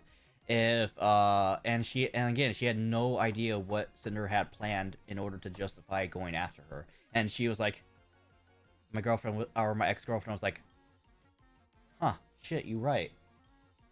She's like Indiana Jones. But Indiana Jones has reasons most of the time. You ever see the Big Bang Theory episode where like Sheldon's girlfriend explains that like you could literally remove Indiana Jones from the plot and nothing in the story would change? Indiana Jones basically does nothing. Yes, the Raiders of the Lost Ark argument, where even if Indiana Jones didn't stop them, they all would have died in the island anyway, and nothing would have changed. Even with like the one with the Holy Grail, the bad guy would have picked the wrong one and died. True, but this is assuming that they could get to the Grail in the first place. I know, but it's like even like they try to get the Ark before the Nazis, but like the Nazis still just get it anyway. Like Indy doesn't really achieve anything; he just kind of just finds it before them, but they always they're right next to him. Yeah, because here's the thing: if you take every single moment that Indy interferes, and then remove him from the picture, Miriam would have lost her medallion. They would have all the instructions to get to the Ark. They would have gotten the Ark to the island. They would have opened it up and all died. Yeah. So even without Indy, they still would have opened the Ark, no problem. Yeah. With the Holy Grail, however, they still needed the journal, and Indy's father could have easily hidden it, and they wouldn't have been able to get it, meaning they wouldn't be able to get to the Grail in the first place. So they still need Indy not only to decipher his father's notes and get to the answer to where the Grail is in the first place. So Indy was still necessary in that situation. Okay, but Indy's just kind of like a plot device then. More or less. That I'll agree on with you. On top of that, this also goes into what is considered a controversial literature, I guess you can say, or not literature itself, but more like a literary art for a form of narrative device. It's called fridging, by the way. Oh, they fridged her for John. No, they fridged her for RWBY. Oh, okay. Because the original idea for the fridging came from a Green Lantern comic where Kyle Rayner was the main Green Lantern around this time in the 90s. And he had a girlfriend. He got home from doing superhero business, and he finds his dead girlfriend shoved inside their refrigerator. And that gives him a motivation to go after her killer. And that's basically kind of what happened here, where RWBY sees Pyrrha die for the sake of her achieving her special eye power to... Oh my god, I just realized we're like watching two fucking series that have something to do with special eyes. Anyways. But yeah, that was like the only purpose Pyrrha's death had, or was supposed to be for, was for RWBY to unleash her power. So yeah, I mean, there's that, and also to an extent making John stronger and more brave. But John, especially going in future seasons, especially him. They better not hook up with Weiss, because like, oh, now that I'm single, I guess I could go with Weiss again. Oh no! Oh damn! We're not confirming or anything. We're not doing that. Something like that, or maybe not. Who knows? I'm sorry, you guys saying fridging. All I can think of is that fucking Donkey Kong rap with Cranky Kong dead in the fridge. I'm like, was that the reference? Possibly.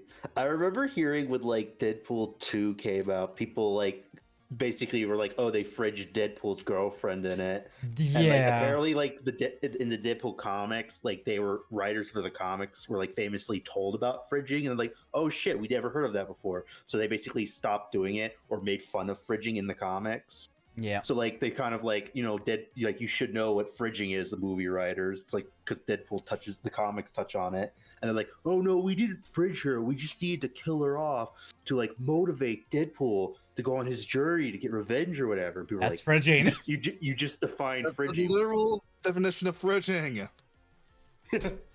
But it doesn't matter because they time traveled back at the end, and the second movie's completely pointless.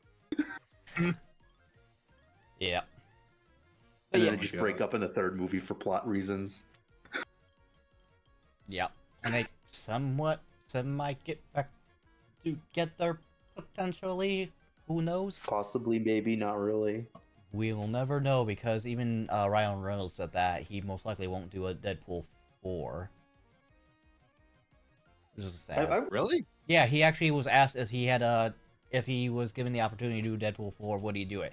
He said most likely not because the recordings and filmmaking for Deadpool 3 alone was actually very time consuming away from his family that he just wanted to spend time with his family now.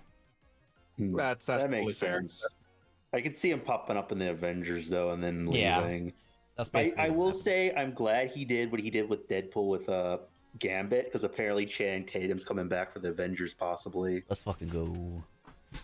So basically, like a character who was in development hell, but the actor's really passionate about the character. So Ryan Reynolds like leaks or sneaks the character in something, and then like, oh, he's popular. Let's use him.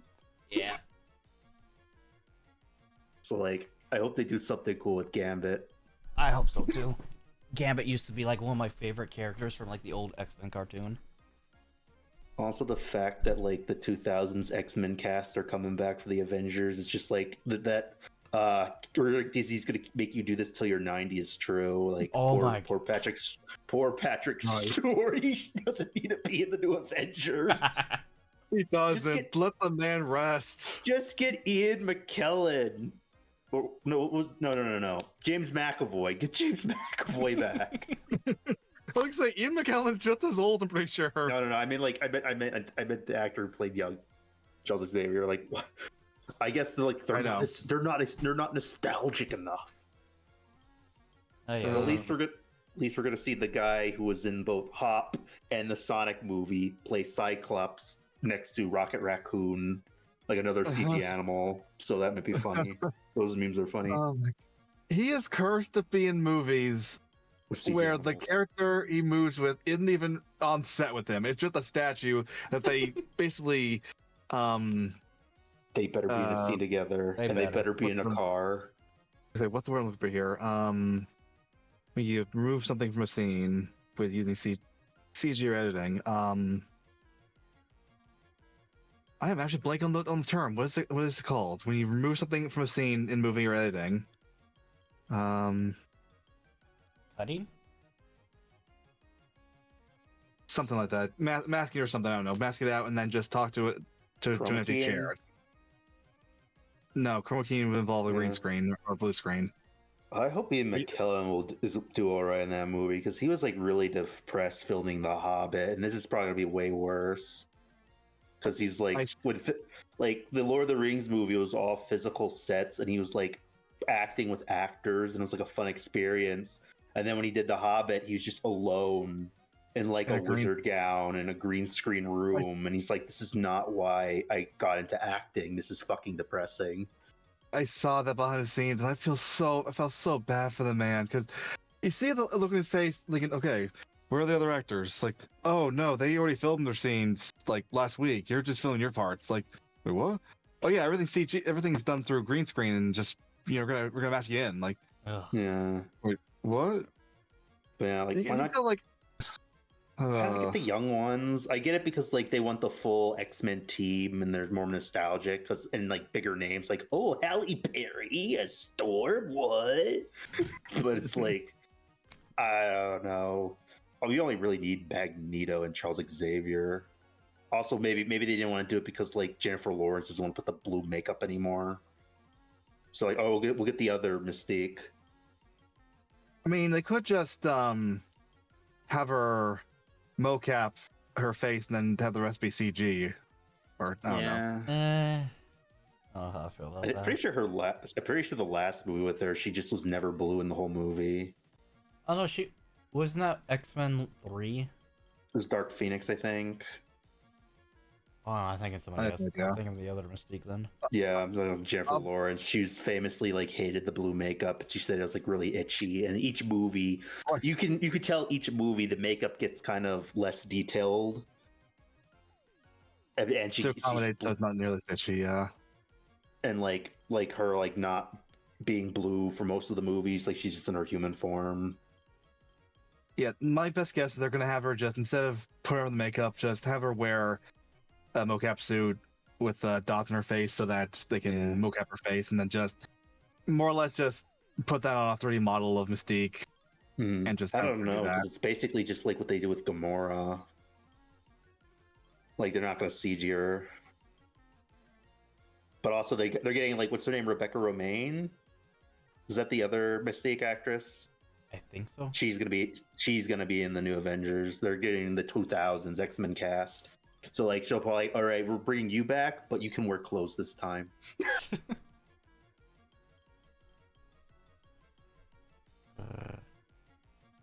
All right, so we just got talked about Phrygian, Pyrrha. What else can we talk about? I don't really think she was fridged because I don't think like Ruby's really gonna be like going on a journey because of Pyrrha. Yeah, like I said before, Pyrrha's death will more likely affect John, his character development over Ruby. The Pyrrha's death more or less just gave Ruby another reason to go out and, do what she's gonna do. What did they go on an adventure for? Like, why did Ruby leave? What were they doing? So, Crow kind of let slip on purpose, most likely, that he was going to Haven Academy for his next journey to pretty much get the rest of Osmond's remaining inner circle together. And so he even says, hey, I'll see you there whenever you get there, basically. So they're just going to another school. Yeah. They're basically going to like kingdom entirely. They're like the exchange students. More or less, yeah. I will also let you know ahead of time that next volume is going to focus on Nora and Ren's backstory as well. Okay. Yeah. So you get to learn more about them. Okay. And on top of that, that's when we're going to be introduced to Ren's new voice actor, who is the older brother of Montiome. Yep. Also, there's going to be an animation shift. Yes, I almost forgot about that. Is this when they get a budget? I wouldn't say it's like, because they get a budget. It's more like they just went with a whole new system because it was easier on them, I guess you could say. Okay, so does it look better or worse? It does look more refined. Whether it's better is kind of down to personal preference. I'll say as much. So is it going to be like character-wise and background-wise, maybe a little more polished, but action and movement-wise might not be as good? I think movement-wise for like casual scenes, it's better. But action-wise, action-wise, it does feel a smidge slower. Yeah. But I think that's intentional so you can, I guess, see every single hit and give more time for, particle effect to pop off and do more flippy stuff. But with the first 3 volumes being made entirely in, I guess, a more simpler software, they feel as though with the new volume, they might as well change it up to, I guess, accommodate for a bigger team and thus a higher budget. And basically give Ruby not really an entire facelift, but more of an upgrade, more or less. Like slightly polished, but just a little stiff when it comes to action. Not stiff, just slow. Yeah. So like the animation's still smooth, it's still fluid, but the timing and timing and pace is a bit slowed down. Yeah. Like in the fight scenes, I think there's only like 2 major fight scenes in Volume 4. And they are very well animated, last I'd recall, if I'm remembering them correctly. But when you get into Volume 5, there's like a courtroom fight scene, and that is kind of choppy. and not in a good way. Mm, But then you get yeah. into Cinder fighting the Summer Maiden, and that fight I think was pretty well done. But then you get into the part where like, oh wait, they have literally the same fucking power set. I don't want to get on that rant again, but like you get what I mean. Like with Yeah. how lazy that is. I mean, I guess they could have like similar power sets, but have like some difference. Like one has heat, the other has wind. It's complicated. They want to make it seem like it's gonna be, unique power sets for each of them, but it becomes a palette swap of each other with maybe Yeah. one or two minor differences in terms of like after effects. So like you know how the eyes glow? Which by the way is actually the inspiration for one of my OC's art of them. Mm-hmm. Let me grab it real quick and send it to you in chat because like I'll be honest. Yeah, go ahead. oh no, you could go ahead. I'm still looking for the art. I was gonna say, when I saw the eye effect, thinking, did they take a page out of TF2's book with the killstreak eye effect? Because that looks like the killstreak eye effect, only the actual pupils are more visible. But yeah. And a little eye wisp like was like kind of inspiration for like one of my aesthetic designs for Morpheus, one of my OCs. That's pretty cool. Yeah. Nice. Hell yeah. It'd be cool if you got a model of this, so when you have like an angry redeem, it lights up. You know, I really want to do that, and I really should talk to CJ about commissioning them about something like that.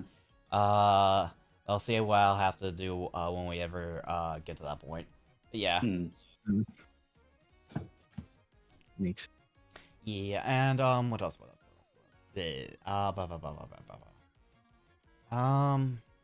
But yeah, Volume 4 was basically is going to be like an introduction to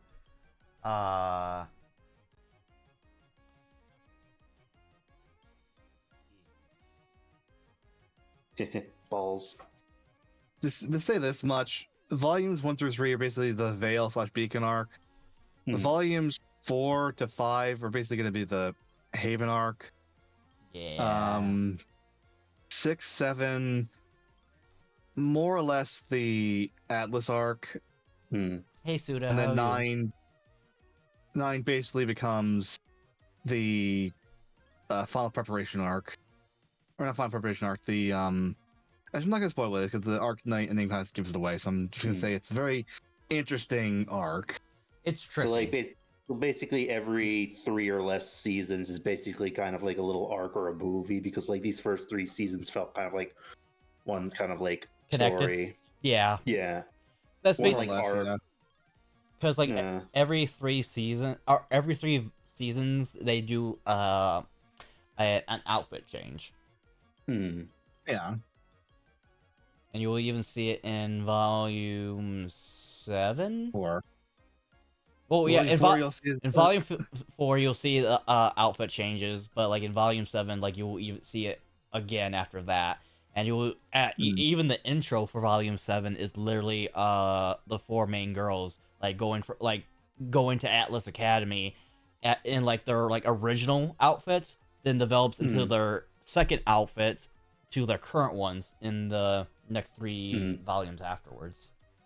Yeah, when RWBY started wearing blue and changed her name to Bluebee, like that was an interesting choice from the writers. Yeah, I think you just woke in a lot of people's PTSD with that word. Bluebee's real? No. Okay. That was a joke. Okay. I mean, yeah. Anyway, yeah, expect a visual change, a costume change, and obviously a much different structure of story. Yeah, like different arcs. Yeah. Because even Miles and Carrie at the end of the behind the scenes in Legacy of RWBY even said that the first 3 arcs were about exploring the rules set and establishing the characters and power sets and everything of the characters and what to expect kind of later on, to volumes 4, 5, and 6 being the exploration of the world around them. Then volumes 7, 8, 9, not quite sure what to tell you on that, because those volumes I did not watch personally. I know of them from my ex watching them still and complaining about almost just about everything. To memes, basically. Oh no, I just remembered racist hang on. Ruby. Hang on. So you're What? saying that 1 through 9 you're going in semi-blind? 7, 8, 9, I'm going in semi-blind, yes. I know a lot I know a lot of what happens in those arcs. And the one thing I'm kind of, and I hate to say this out of context, but I kind of can't wait for racist Ruby. You are in for a treat. I'll say Did that she much. just randomly start hating Faunus or something? No, No. it's she has a crash out in volume 9. Like she go, you know, Oh, like basically. you know how she's like the happy-go-lucky girl that's always positive and shit like that. Yeah, she has a crash out finally in volume 9.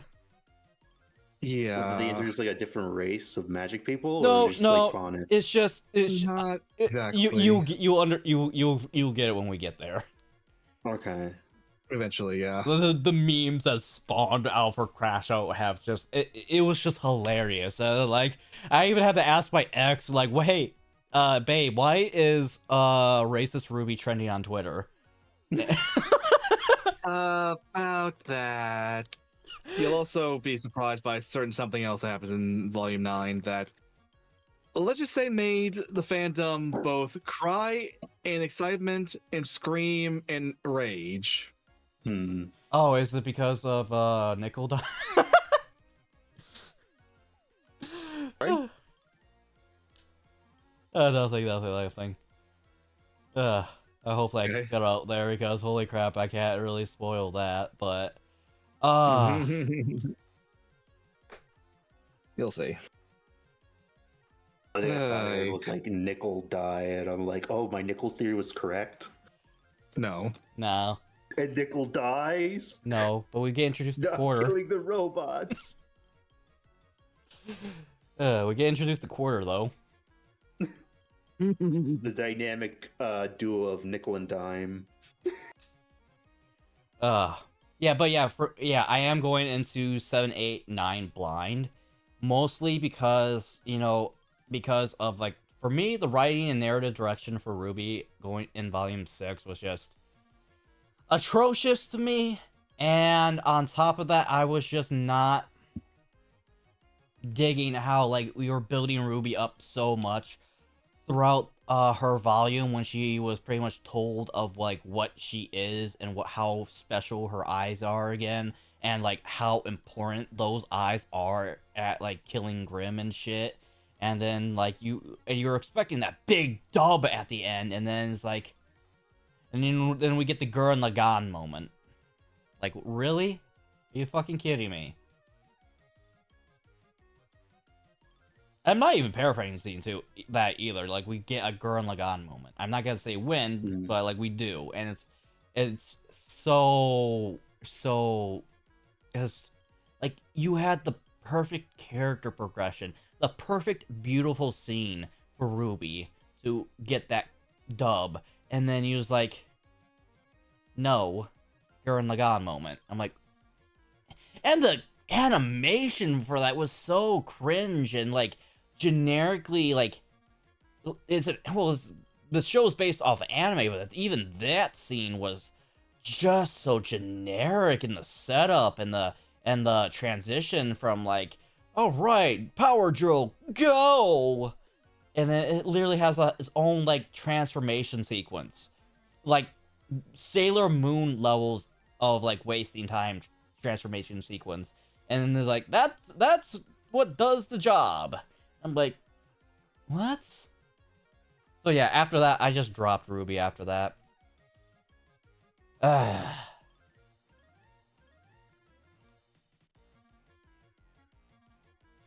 What else can we talk about? I guess Nothing else really come to mind. I think we covered just about everything. Yeah, I guess one thing we can talk about real quick is RWBY Grim Eclipse, because around the time in production that RWBY Volume 3 was in the middle of, on the side they were also working on a video game. Mm. And it is a hack and slash game that really was very it was shit. I bought it and immediately refunded it after playing it for like 2 hours. I would Damn. I wish I had that luxury, because I thought I was just gonna give it a chance, and I'm like, oh, okay, it's not too bad, it just needs maybe a patch or two. They never put a fucking patch out. The game, Yeah, the problem is that they never did any the further controls- development. exactly, the controls are so fucking stiff. Mm-hmm. I think, okay, hack and slash, you want something that's loose enough that you can still move around just fine, and but not also tighten up that you're not going to be sliding across. It is so stiff that turning takes twice the amount of time you would a standard hack and slash, and moving feels like you're trying to trudge through molasses. I mean, On top of that, the game was so buggy. It like really was. Like, you wanna know how buggy it was for me? How? did it crash on you? Oh, I wish it did. No, it did this. Oh no. What did you send? Friends Ultimate Death Spin. Oh no, I gotta see this. Yeah, it's 2 full minutes, by the way. We became the master of spinjitzu. I was stuck like that the entire time. Oh my god. I was stuck like that the entire time, and I caught that on my PlayStation 4, and uploaded that. And the people I was playing with on the co-op, because this is online co-op, they were asking me, "Are you good, dude?" And I'm like, "Yeah, just go on without me." That is insanity. The only upside to that glitch was I was virtually untouchable. Like, every Grim That's good news. that was coming towards me just got diced up. I was Hang on. So you did the death spin. A cutscene interrupted you, and thus it interrupted the animation, causing it to loop. Yep. That is beyond stupid. It feels like the most rookie mistake you can make in video game development. And what's worse about that is they never put out any patches to fix any of the bugs or shit. But wanna know how greedy and malicious that they did for stuff that they added? They charged you like $20 for it. They charged you $20 for Team Juniper to be playable as characters. They charged you another $20 for the Volume 4 skins. And then they charged you another like $10 for the dance outfits that they all wear in Volume 2. And so yeah, you can literally pay $10 to have Jean in a fucking dress. That is beyond stupid. Oh like, yeah. $20 for playable characters is already stretching it, but $20 for costumes, that's just ridiculous. Yeah. And a bad joke for the videos you sent. Yeah, and then there's, guess what? Monty Ohm literally rolling in their grave. Oh my god, that's beautiful. I'm gonna save that now. Well, here's the thing. I also remember the mobile game they released, and I had my own issues with it. Oh, Amity Arena? Yeah, so when it first released, it seemed fine enough. Yeah. I only had one glitch, and it was caused by me basically accidentally hitting the home button while it was loading, causing the game to soft lock. That was my own fault. Oh no. However, what wasn't my fault when I decided, okay, I got some birthday money, I'm gonna buy a pack so I can get some cool characters. I buy it, the app crashes, I go in, I don't get my gift, think, okay, maybe I need to try again, because maybe I didn't actually count it. I go in to buy it, said insufficient funds. Like, wait, but I didn't get stuff. So I contact the developer saying, hey, I purchased a pack from the app, here's my receipt, can I get it please? I didn't get a response for 3 months. By that time, I had stopped playing the game, I uninstalled it, it's like, hey, sorry for the wait, we can initiate the pack being introduced to your account along with a bonus for waiting so long and said, dude, that was 3 months ago. I stopped playing the game. I do not care. Give me a refund and kindly piss off. Yeah. They think they did, and I never touched a RWBY game ever since then. It's Yeah. probably for the best. And want to know what's worse on top of that? 2019, Volume 7 or 8 came out, and you want to know what happened to RWBY Grim Eclipse? What? They had They got delisted?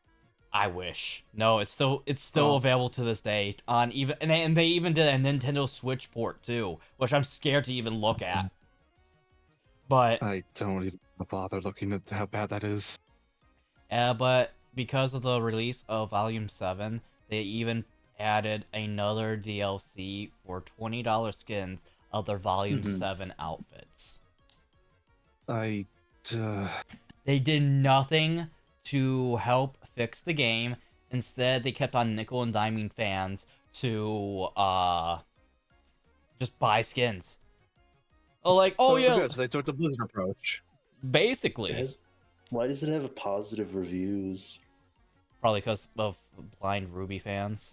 Like, either that or someone came up with a fan patch to fix the problems, which is usually what happens. Because the game has a bug, here's an official fan patch. Oh, this new indie game has a bug that they're still working on. Here's a contemporary fan patch. Oh, fucking Warcraft 3 locked you out of the custom mode. Here's a fan patch to restore it and also get the middle finger to Blizzard. And on top of that, the thing about RWBY Grim Eclipse is that it was originally a fan game. But Rooster Teeth ordered a cease and desist on that fan game maker and delisted the demo for it. So what happened was Monty Ohm decided to hire that guy on just to be the first person to make their first RWBY game. And the problem was, which was a good guy move by Monty, but because after his passing, like a lot of his sway, it was basically gone, and so there was like no creative inspiration, juices. Yeah, both of those. Nothing to just keep on keeping on, because like when you play RWBY Grim Eclipse, you're gonna notice how empty it is.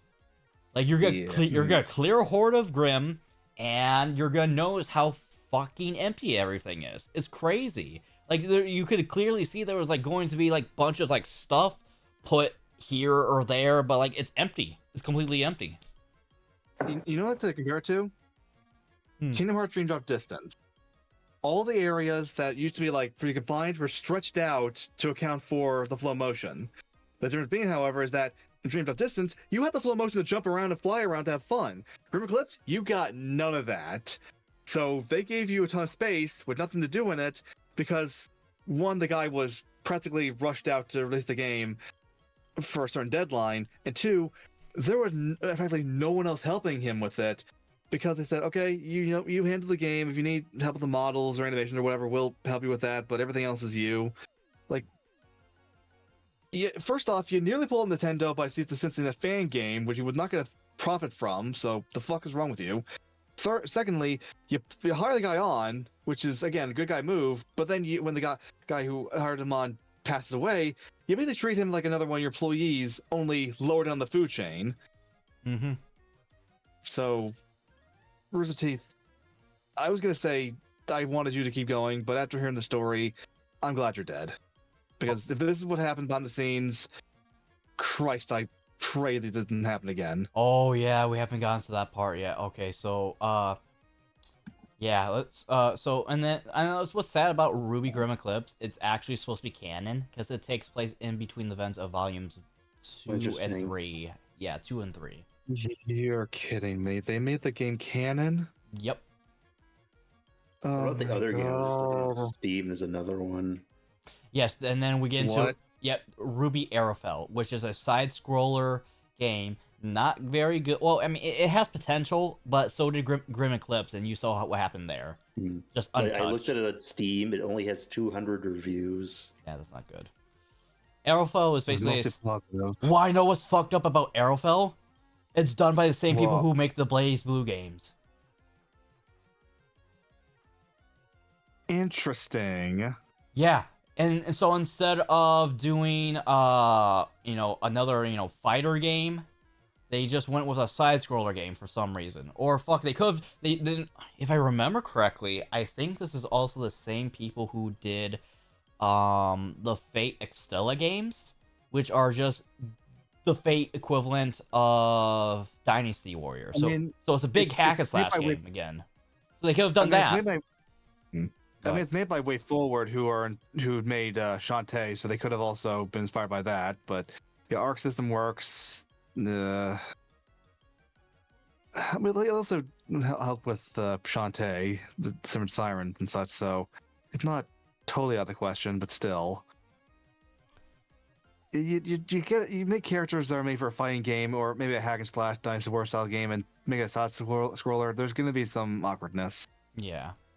Mm-hmm. But give us a RWBY RPG. That would also be acceptable. Oh, I would have loved if they ever made like a RWBY MMO. Like, imagine that being to make your own character. How colorful and beautiful they would have been, similar to like the characters and how colorful and beautiful they were in the first 3 volumes, and then Could see how would they just do the weapons though? Like, would you be able to like select presets for weapon type and then customize further from there, or? Could probably see that.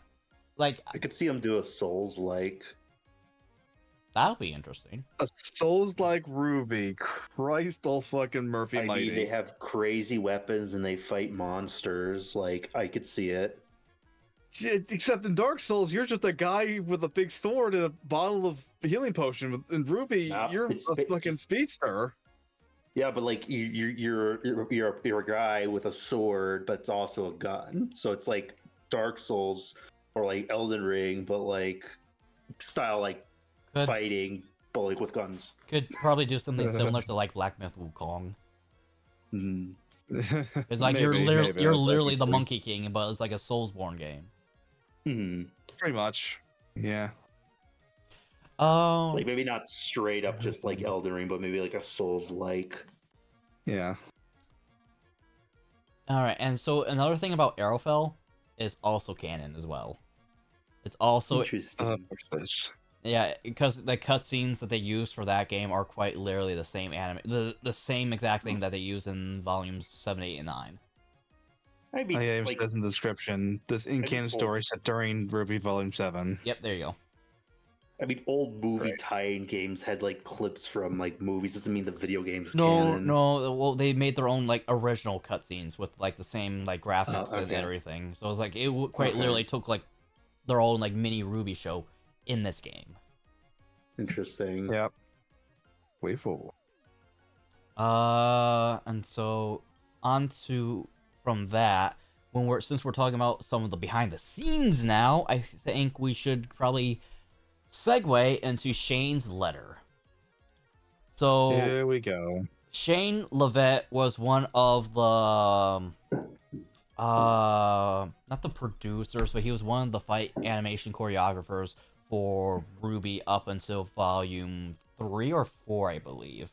And we actually do see him a little bit in behind the scenes of the Legacy of RWBY extra on the volume 3 disc. We see him like very briefly though, and he doesn't talk, but like that's him who I'm referring to. But like and it's like, and it's quite literally Newville, that's his name, Shane Newville. And this, I don't know if because this is 36 pages on my phone, by the way. I actually had to find and download like the actual file, because like the original Google Doc is gone now. So like people who like salvaged it before it got deleted have pretty much allowed people to access it now. But yeah, let me just read the summary, because it's titled "An Open Letter to All Who Treasured Monty Ohm" by Shane Newville. Summary: I had big dreams for a long time, but never believed in myself. Oh wait, hold on, let me readjust my phone real quick. Okay, this is better. I had big dreams for a long time, but never believed in myself. I started going for it anyway and met Monty Ohm, who helped the crap out of me. After years of teaching myself loads of practice, picking his brain, and taking his advice, I eventually got a job that allowed me to work with him and get paid for it. It was the dream job for a time. Regardless of what follows, I am forever grateful for that. Working with him was really my only reason for being at Rooster Teeth. Monty met one of the greatest women on Earth, Sheena Duquette, which is spelled Duquette. So I'm gonna say assume that's Duquette. If there's actually a good actual pronunciation somewhere online, someone let me know that. And they got married. For close to a year, both he and she worked together on RWBY Volume 2 and 3, and herself unofficially and uncredited. He spent more time at home working with her at his side than he did at the office, hoping to bring RWBY back on track to the way he wanted to tell the story. Too soon, Monty passed away. Sheena was not allowed to continue working on RWBY. After Rooster Teeth closed the door in her face, she moved to LA to be around people who loved and supported her. It was a long 4 months of politics and fighting to protect Monty's legacy, as we cared about him and his vision more than we cared about the company selling its IP and making bank. My wife left with our kids. She wanted a divorce. It was difficult for her to deal with me, my issues, and the insane amount of work I took on. She was hurting and lonely, and I was still supporting my family, though, as the main income provider, and because I cared so much about honoring Monty, I had 2 reasons of spending 7 months alone in Austin. 1, or Austin, Texas, by the way. 1, to provide for my family, and 2, to do what I could to ensure that every bit of Monty's finished and unfinished work still made it into the show intact. I was not allowed to work the way I did with Monty, but was instead pushed to meet new standards, effectively doubling or tripling the amount of work I had to do. This meant more time spent trying to make everything fit the new quote-unquote proper way and leaving less time for making cool stuff. At times, I had to animate scenes without the assets, then do it all over again when they were given to me later. Often last minute, close to the due date. It was very discouraging, among many other things, but I still looked forward to doing Monty proud and finishing his scenes. Scenes which several times got completely cut or changed so that they no longer had any relevance or just was less of an impact. As much as I wanted to leave throughout 2015, so during the production of Volume 3, I was still committed to trying my best and not quitting until my job was complete. I imagine Rooster Teeth knew this about me and chose to let me go for whatever reason that they decided. In the middle of working on the last fight. So that last fight between Cinder and Pura, that was his work. That was him and whoever he had left to finish of Monty's work right there. That was him.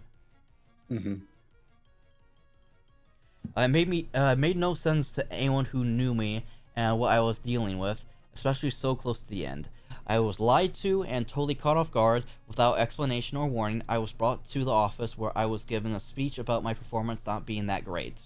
They escorted me back to collect my things, but they had already removed the computers and my personal hard drives and would not return them until they finished archiving them all. And that was that. So, yes, this kind of goes back to what I said before about how Monty and the higher-ups would always clash when it comes to creative decisions. And so, to the point where, like, he even went behind their back to insert, like, scenes and characters that he wanted in his show that the higher-ups would not allow him to do for whatever ridiculous reason they had for it. And when he passed away, there was just a bunch of stuff that he was still wanting to do or have included, to which you don't know the full story of, like, what is or is not true, because of you don't know if someone's gonna tell the truth or not and get fired for it. So with Carrie Chartreuse and Miles Luna being the new head creators of the series, and them, it's really hard to say what Monty put in, what work is Monty's now, or what work is going to be Miles or Carrie's going forward. And so, there's, like I said, there's a lot more. Like I said, there's like 36 pages. But like, imagine that. Imagine there's so much work for like one person forced to do that you just let him go anyways when you get the sniff of him wanting to exit admirably. Mm-hmm. And on top Right. and then on top of that, the only other person that could help at all with any narrative direction going forward was Monty's wife, who they would not let her join in whatsoever, any shape or form, which is quite telling and very controlling, not gonna lie. It really is. Yeah. And so we were supposed to have Winter make another appearance again in Volume 5, Dakota, because even Winter said she was going to be in Haven. So like Haven was going to be like a good like conglomeration of like a storyboard or a storytelling narrative of like all these characters just what was it? How did Ruby put it when she was awkwardly saying goodbye to Winter and Weiss? We will reconfirm at a later juncture. Yeah, juncture. And they were all supposed to be meeting up in Haven.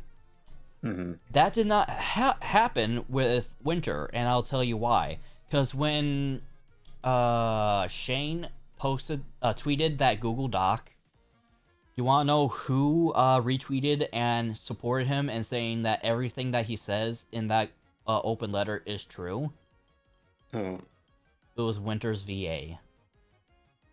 Oh my god. And we never see her again for a good while.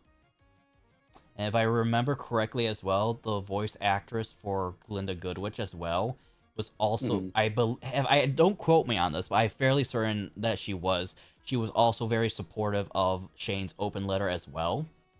And I'm just saying this now, we're never gonna see Glinda Goodwitch again.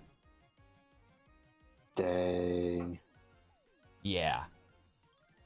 They shelve Neapolitan, they shelve Winter / their VA for the longest time, and then we never see Glinda Goodwitch again.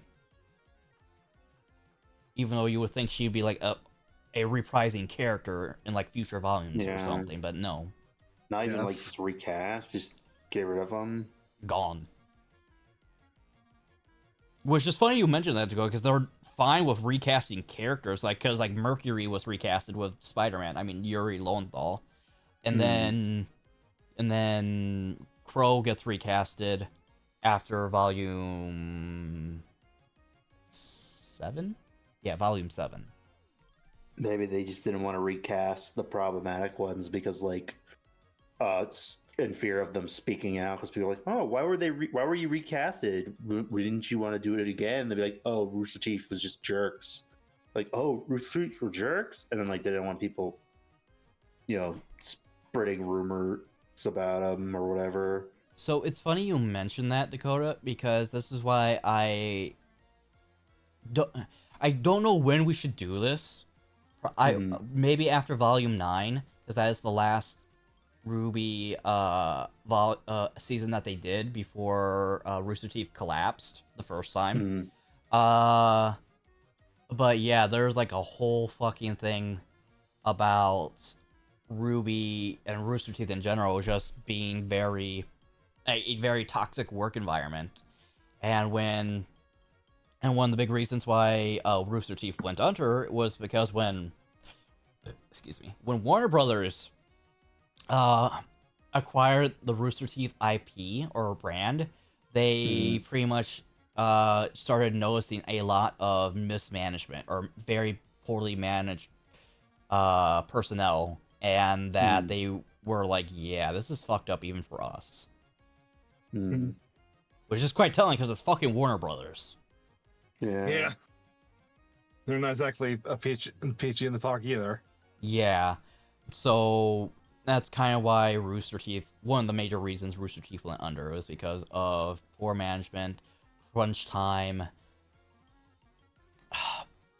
mistreating your employees, and that's all the like the background shit too. And then like you're not, and then just like not going for like the common denominator to help like fix things either. Like, oh, why not let the creator of our most popular beloved show on Rooster Teeth have their wife join in on us, since they were both collabing with one another behind the scenes, which makes no fucking sense. And then on top of that, it's really hard to say what is and isn't real or true anymore, because right now, even in my RWBY book that I've read through, they make no mention of Monty ever having a wife.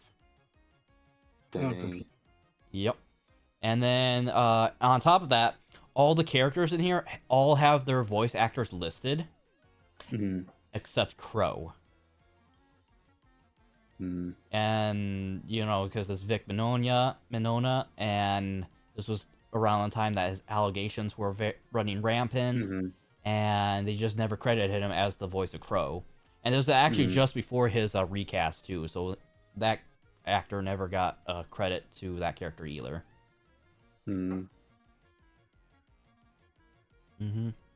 So that's why I'm hoping that, depending on what the hell Rooster Teeth 2.0 is doing after Bernie Burns rebought the company, what the fuck they're gonna be doing going forward, because they have a lot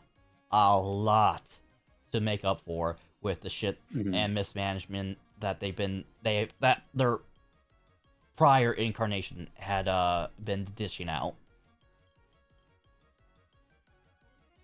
I'm not even sure if they're gonna be able to like even do anything else, because like they're gonna need a lot of money to do more seasons of anything. They probably just own the rights to the stuff to like re-release them, and that's it. Yep.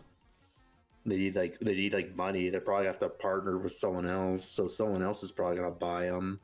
Yep. Or partner with them. And that's why a lot of people are thinking that Viz Media might be collabing with them, or might be what buys them out as a partner, because Viz Media owns all the rights to all the publications of RWBY Media right now. Like even the book right now is a Viz Media book. And that could work. Yeah, it could, and even carry after our first RWBY Tuesdays podcast, quite literally the exact day afterwards, even came out to say that that there is negotiations still happening for RWBY, but as of, what was that, April 15th or something like that? So as of yesterday, RWBY is now available for other streaming platforms now. Now, actually, now that I say that, let me check Amazon real quick, because he did say it was going to be on Amazon Prime. I checked. Crunchyroll. It seemed to be on Amazon, but I can't access it in Canada. All right, America, fuck yeah. Unfortunately, yes.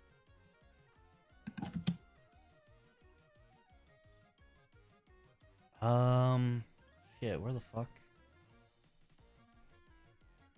I'm seeing a bunch of RWBY Volume 1.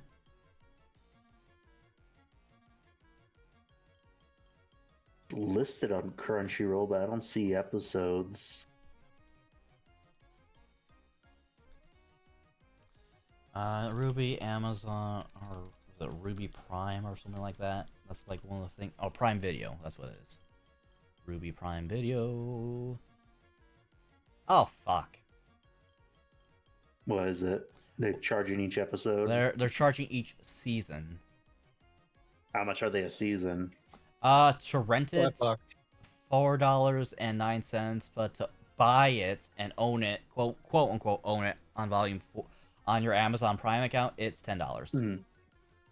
Each season, damn. I mean, could have been $19.99. Yeah. What?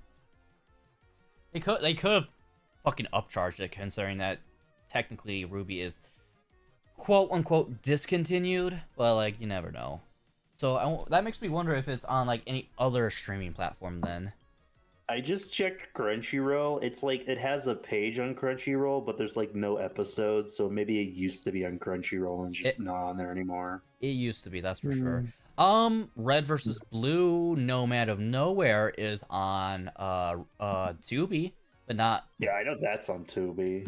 I didn't know that. Oh wait, yes I did because I have it added to my list. I did not know that. Yeah, but I did not know Nomad of Nowhere was on there. I liked Nomad of Nowhere. It was actually pretty good. I think I saw like one episode in a release, and I was like, "What is this?" And then just never like continued it.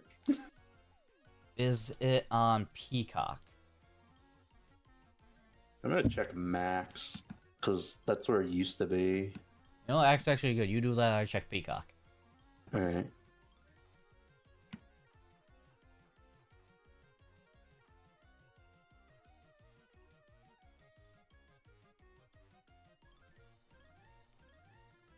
No, but they have the 2 Justice League things. Oh no.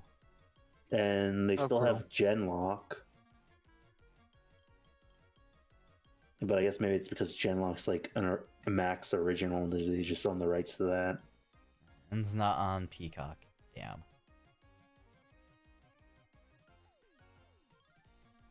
So yeah, it's only on like paid services. Damn, I don't know how I feel about that. I'd rather just buy the fucking DVD.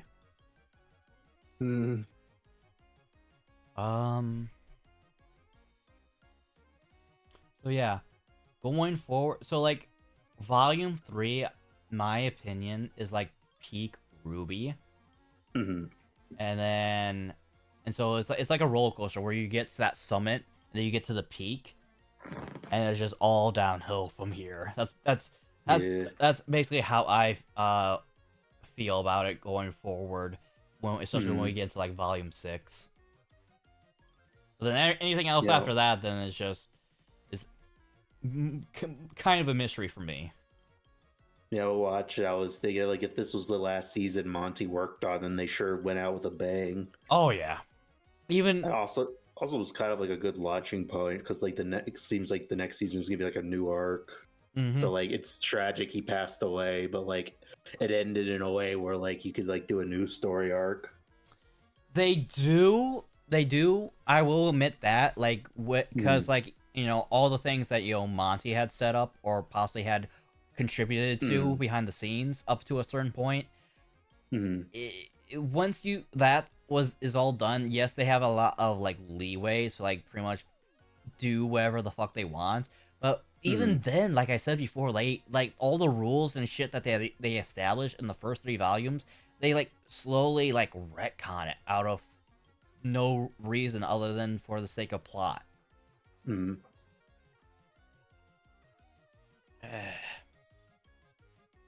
it doesn't even help that like all their external media, like from like the video games that were never that fucking good, or like not good enough to keep at it, because like they ended all their fucking servers for just about help or like what was this support for those games like for a while. Like Amity Arena, the app game, they discontinued that, which was it was just kind of a bummer because I put like $10-$20 in that game.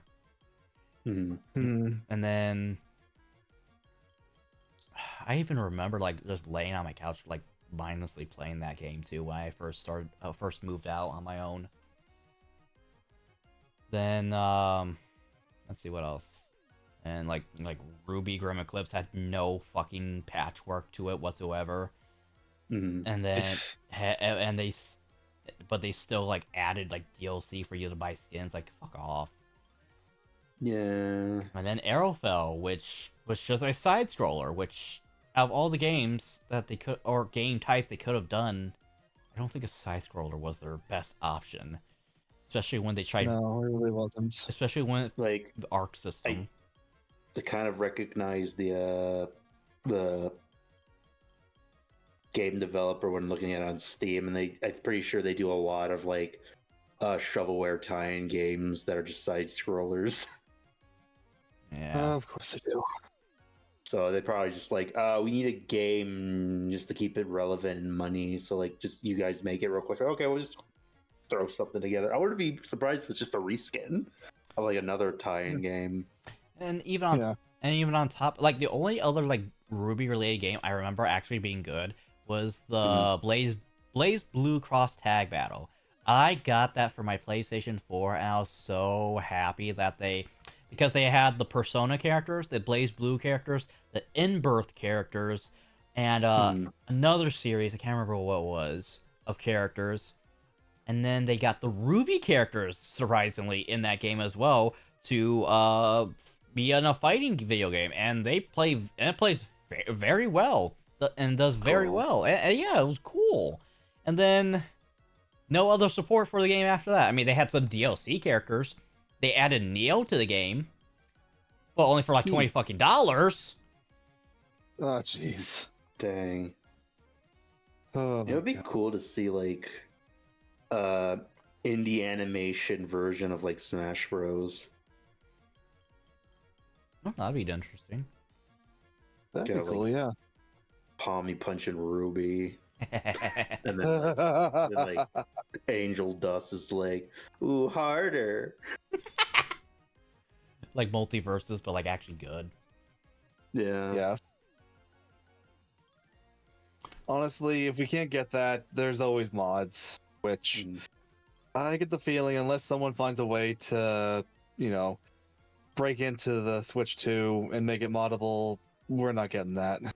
Yeah. It took a while for people to find a way to get into the original Switch's debug mode just to get to the files, but that was because there was not really a weakness, but more of just a easy to access like a method to get the game into debug mode. With Switch 2, that's much more difficult as instead of rails, they have magnetic, so that's gonna be interesting. I always thought it'd be cool to find like a Smash Bros game that's like easy to emulate and easy to mod, and just mod a bunch of like our own VTubers in it or whatever, just fight each other. I mean, like I don't know how that'd probably be really hard, but it'd be funny. It's not entirely difficult to mod Ultimate per se. Because it runs in Unreal, you just have to make sure that the model fits up with the character that you're trying to, switch the model to. And if you want to add, say, different facial expressions, you have to make sure that's, set in the game, in the model's code and such. Well, what about like one of the older Smash ones, like one on the Wii or like the N64 one? That'd be easy to mod. So, Brawl is easier to mod than 64, but harder to mod than Ultimate because it runs on a proprietary engine, and you need a separate program in order to make mods for it. But even then, Brawl's modding days have long passed because many people who made Project M and such have moved on to try modding Ultimate and make mods for that. All right, how easy is it to mod Nickelodeon All-Star Brawls 1 and 2 then? That's a good question. I have no idea because I only played the first one and then never touched it again.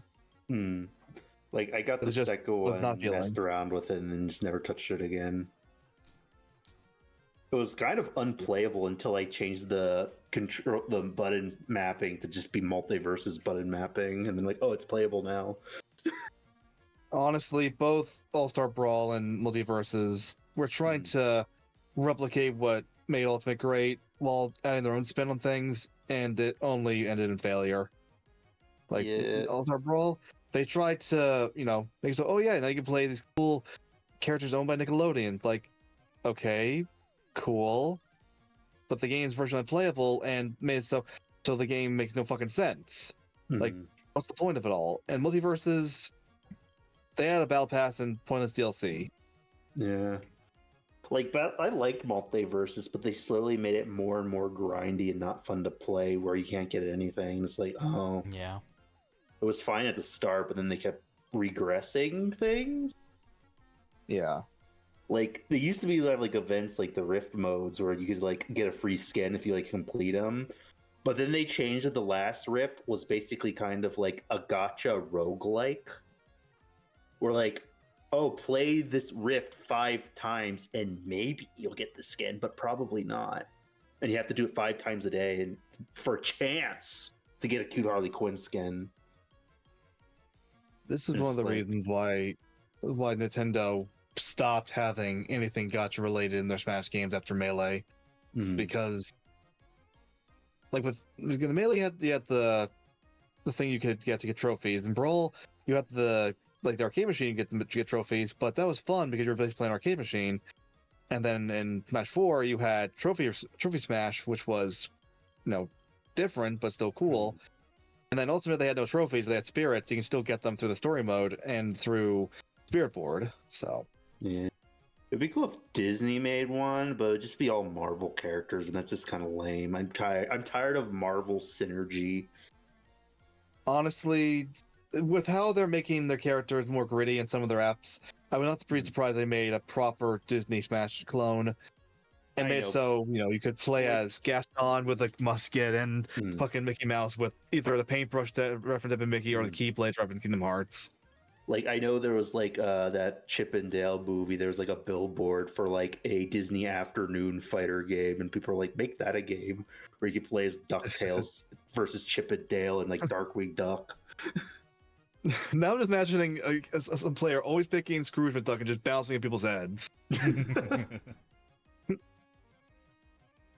Oh my god. Oh, real quick, I just forgot we didn't talk about this scene. So, Dakota, what do you think of Velvet's weapon or camera? It was cool. She just copies people's powers though, but it was cool. I don't want to say she's like Taskmaster rather than like copying powers. I guess. I was gonna say either Taskmaster or fucking what's it face from Sonic, where they can copy people other characters' skills and then use them against them. So Metal Sonic copies like powers and like skills, whereas Taskmaster just copies your skills and just replicates it. That's actually Velvet's semblance, is basically mimicking. Is it? I forgot what they call it. It's basically body mimicry like Taskmaster. It was not Metal Sonic's not what I was thinking of. It was another robot from the Sonic Fighters games, or Sonic Advanced Battle, whatever. They are so gonna kill off Taskmaster. It's just so fucking obvious in the new movie from the trailers. They're like, "Oh, here's the team," but we never see Taskmaster with the other characters. We only see clips of them in one scene, and the Thunderbolts have been casted for the new Avengers, except for Taskmaster. They're just gonna be a joke kill off character. Probably. Which is a shame, because I feel like they could have redeemed the character, because I know a lot of people hated what they did, but like they were basically an emotionless, personality-less, mind-controlled human robot in a way. Now that they're free and have free will to do whatever they want, they could have made the character like the comics, like, oh, I'll train henchmen. They could have redeemed the character, but no, they're gonna kill it off. They're gonna kill her off. Possibly. They could have redeemed her and make players like, okay, she was bad in like the Black Widow movie and nothing like the comics, but after the Black Widow movie, oh, they're like the comics now. Okay, cool. But now, just kill them off. It's the Marvel thing to do. Yep. Unfortunately. Isn't there like that one guy who was like in Captain America? He's like, oh, I'm gonna be like this villain Crossbow. This would be so cool. They're setting me up for sequels, and they just kill him off in the beginning of the third movie. And he's like, well, fuck. I'd love to come back as the character, but I don't think I'm gonna. Now did he move to DC? I think he might be doing DC things, but that might have been the canceled universe. I'm not sure. Was he Slade? Yes, I think he was actually. Oh yeah, then he's not coming back in either Marvel or DC. Shame. Don't you just love it when people are just like allergic to money? Mm-hmm. Yeah, unfortunately. All right. Anything else before we end stream? Any last opinions? Any questions? Anything? If we do get a Volume 10 through Viz or through some other subsidiary, Please let it be the last. Put all your effort into it and let it end in the bang. Don't half-ass it. Mm-hmm. It's funny you mention that because I always made like a theory, or because a lot of people just want RWBY to get rebooted at this point, because like with all the shit that they've done, like if they just reboot it, they could like appease like so many people, go in that way, because like it's just a whole new clean slate. Mm-hmm. At the same time, they should. That's possible. They should. You know, honestly, watching it, I was kind of thinking like this would probably be cool if they like made a reboot movie or like a live action remake of something. I would. Please, not live action. Yeah, Keep that- it to the animation. Maybe not, but I mean, like, like hypothetically, if it was good, it's like a big budget, polished live action movie. It might look cool, but like if not that, then an animated movie. See, I was But, like- thinking that if they ever did come back for Volume 10, I think they should just make it like one movie that ends it all, and then they should call it like RWBY Dead Fantasy, just for like an actual like send off to Monty Ohm, since his Dead Fantasy series is what made him popular and got him hired onto Rooster Good job, Teeth. Rooster Teeth, yeah. Yep. Mhm. That would be interesting, yeah. Mm-hmm. That'd be cool. But it's always kind of a matter of like you bought a company with all these IPs, and you're gonna like only make like one and done, and then you're not just gonna stop. And I feel like they're like now money. Well, It's not like it's not like with like Star Wars. Like okay, we'll do one last season of Clone Wars because they're gonna make other Star Wars shows. They don't need to. They could just do it just for fun. But like you buy Rooster Teeth, you're gonna want to like use the stuff you bought. Yeah, and see that's the thing. So like they should just make spin-offs whenever they do finish like making RWBY. Like Spinoffs could work, yeah. like a Team Stark prequel series would be poggers. I would pay money to see that, because like Hell yeah. they keep on hyping up all the cool shit and all the mystery of like Team Stark, Ruby's mom, how Tai Yang pretty much was the fucking Riz master to get with both Yang and Summer and Ruby's mom, which I'm still trying to wrap my mind around, considering like how much of a goofball they say Tai Yang was when he was younger. And then somehow somebody like Raven got with him first, and I'm like, okay, well, can we at least see that so we can at least have like clarification of like how he got with literally two fucking characters of like he literally impregnated half his team, literally. And there's actually literally like the meme where it's like me and the bad bitch I picked up for being autistic. basically, and we never get understanding, because like when you do meet and get to know Yang's mom, you have to you question how the hell that she whatever the fuck she saw in Tai Yang. And then Exactly. and then fuck, I forgot my brain. Yeah, and then there's that fucking meme where like Crow was thought like you only impregnated half your team, and Tai Yang's like only half, Crow, only half, and it's like he's threatening to fucking impregnate Crow as well. It's fucking hilarious. I love that meme. Jesus. Love that meme.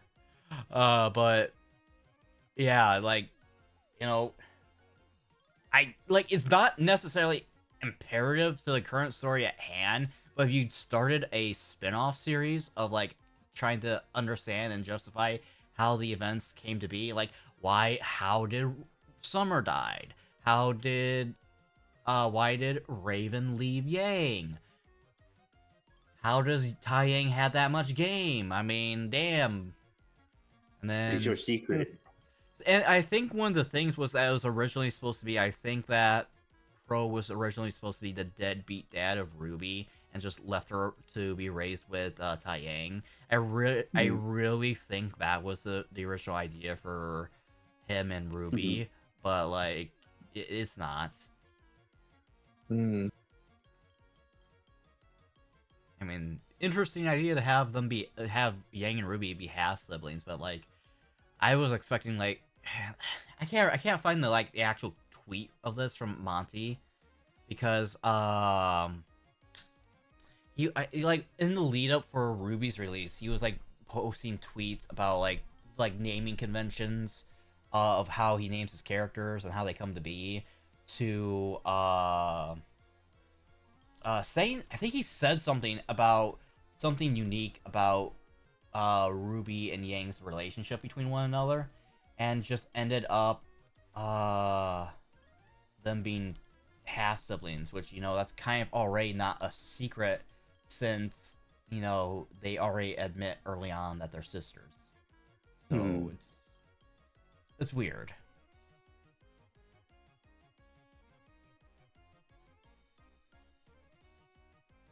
And I even checking out Monty's old Twitter account to see like what possible things he could have like hidden in his tweets to, like, you know, like, you know, give fans a hint at like what he's doing for his work. And oh my god, that's so fucking sad. The literal last tweet before he passed away was the Boolean operation in Maya has improved a lot. Thanks, Autodesk. And that's literally his last tweet, was basically something in the graphics engine for editing scenes. Just is basically him working. Basically, was his last tweet. Yeah.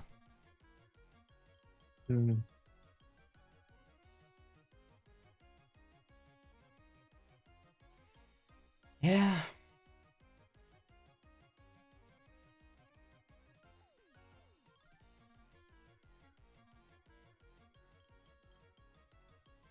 Wait, there was a fan book back in 2015?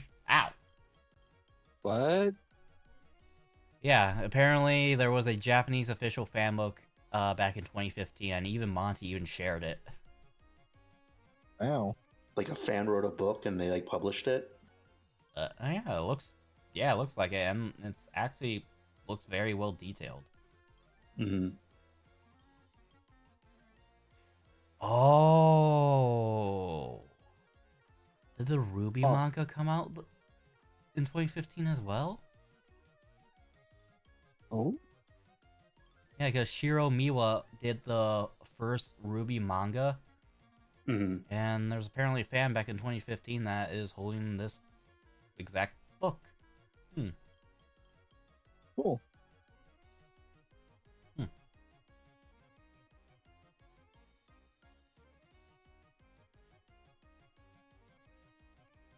Hello, it's today. I saw your little Pokemon. It's an Itsune. I see two folks from an undisclosed online place. And a decoders. Undisclosed. Oh, wait, I know what you're talking about. Itsune. Ha, I get ya. It's a shame that you just came in, because, like, I'm pretty sure we're just about to end stream. Yeah. Yeah, we're just reminiscing, like, sad things. And that, well, not so much sad things, but more so just talking about what we saw in RWBY Volume 3. We just finished our watch along party for that. Oh, no, you're good. I was out late watching funny block movies. Ah, you went to see Minecraft? Nice. Yay. Painted steel. Oh boy. Chicken jockey. Lava chicken. Steve's lava chicken. It is tasty as hell. Ooh, mamacita, you'll be ringing that bell. Alright then. That was a transition.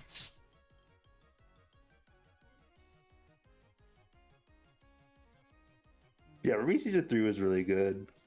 Yeah. Like, I was like the animation, everything is like, okay, everything's kind of like they've finally got their footing.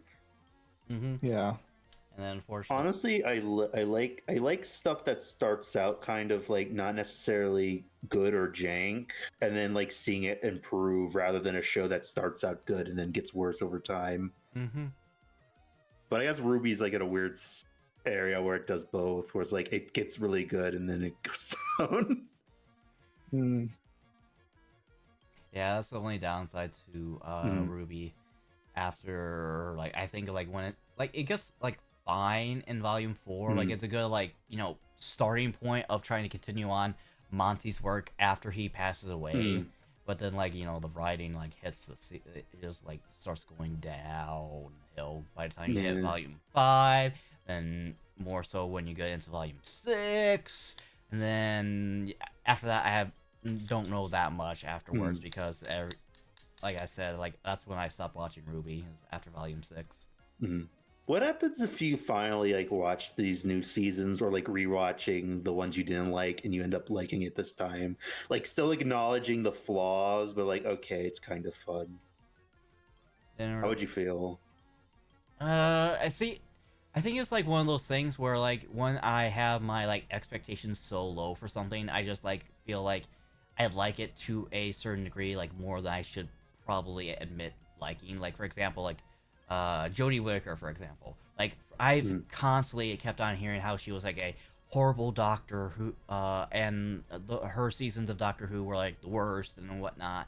And then I watched her for a season, and I'm like, it's not bad. I actually quite enjoy it. Yeah, to be totally honest, rewatch like her first season. I do think her first season's the weakest, but like we're like on her second season right now. It's like a lot big improvement. I'm like, okay, I'm glad it's better. Like she's not that bad. Yeah. I think it was just like the new season buys like new doctor, it's different.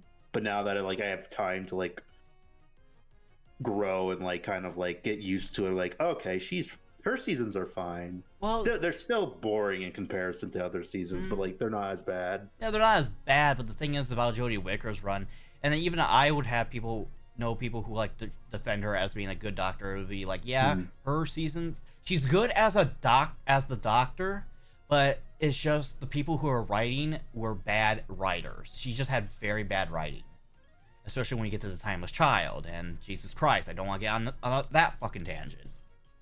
Like I feel like her era of Doctor Who feels very down to earth when the other seasons were a little more goofy and like the special effects were like really cartoonish. So like going to this more grounded, like mostly on Earth, not that many monsters, just kind of like boring in comparison. But like she's fine. Like it's just the adventures they gave her were just kind of like not that interesting. But her second season has been pretty good so far. I haven't been minding it. I'm concerned that Itsune might be insinuating that Volume 6 was fine. Even To be though, totally honest, Oh, no. I feel like since I'm going into the show blind, I'm not gonna really mind the other seasons like Jambi and like Phoenix seemed not like it because like I didn't like grow up with the show. I'm just kind of like watching it for the first time. I feel like it'd just be like, yeah, it's okay. It's not that I didn't like it, it's just I didn't like it nearly as much as the Hmm. first three seasons. and Yeah, it's I just, could see that, but I feel like I'll enjoy it either way. yeah, for me, it just didn't like live up to that expectations. Like I said, with like Ruby's like special eyes and everything, like Volume 6 in particular, it's like so much build up, and Hmm. you get slop at the end of Volume 6. You literally get a fucking Gurren Lagann drill. Hmm. Like, eh. Oh, it's today. By the way, you mentioned something about season 2 introducing your favorite character to me. Who was it?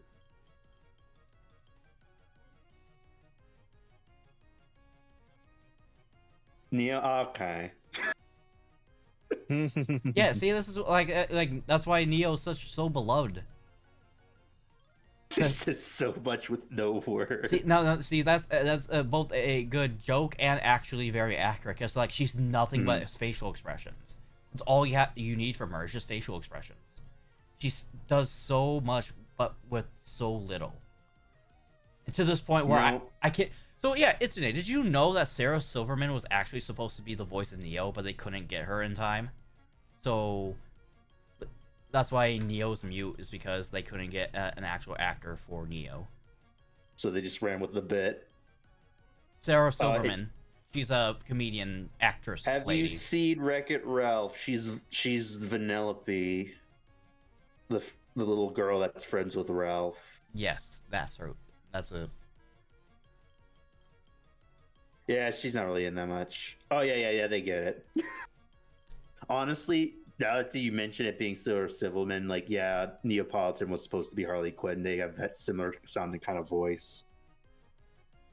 Yeah, she was originally supposed to be the ideal like actor that they were trying to get to voice Neapolitan, but they never got her. How I feel about that voice actress though, because apparently I feel like I heard somewhere that she like eats fetuses or something. Ew.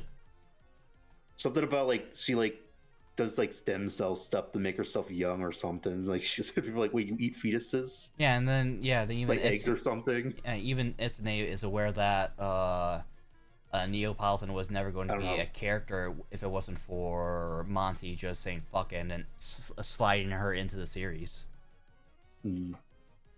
Yeah, I don't know how true that is, but I feel like I heard that something about that, like, oh, Sarah Silverman's kind of weird.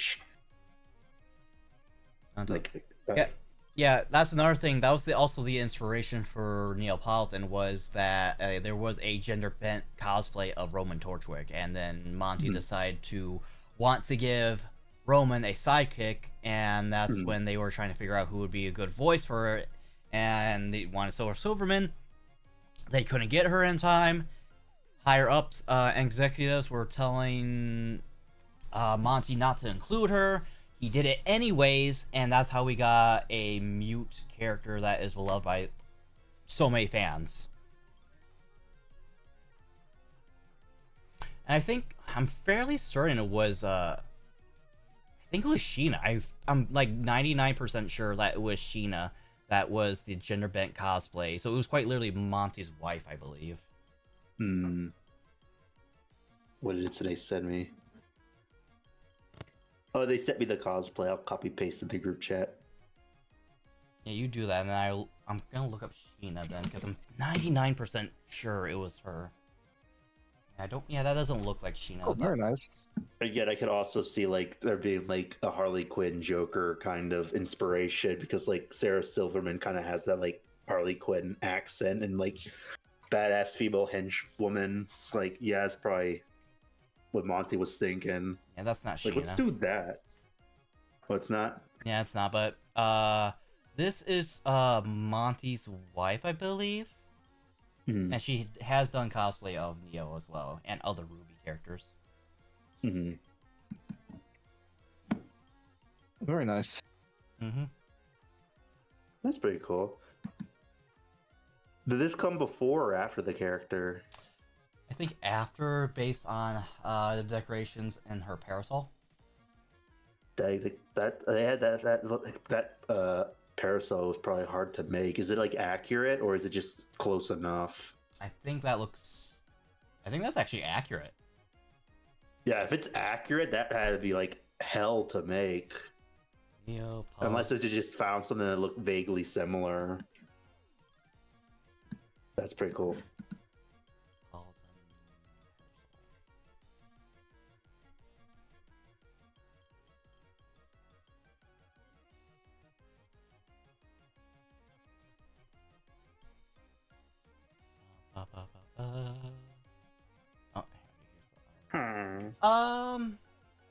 No, I think it was actually very close. I'm looking at the character art for.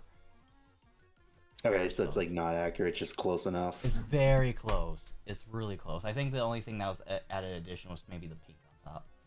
Yeah. Because I was like, if you can't just like recreate that much detail,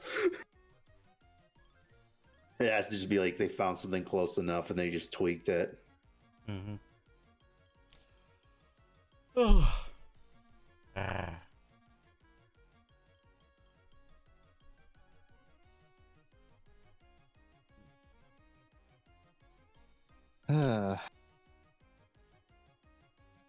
So EP's kicking in for both of you. a little bit, but so Dakota, before we go, who's your favorite character so far? I don't know.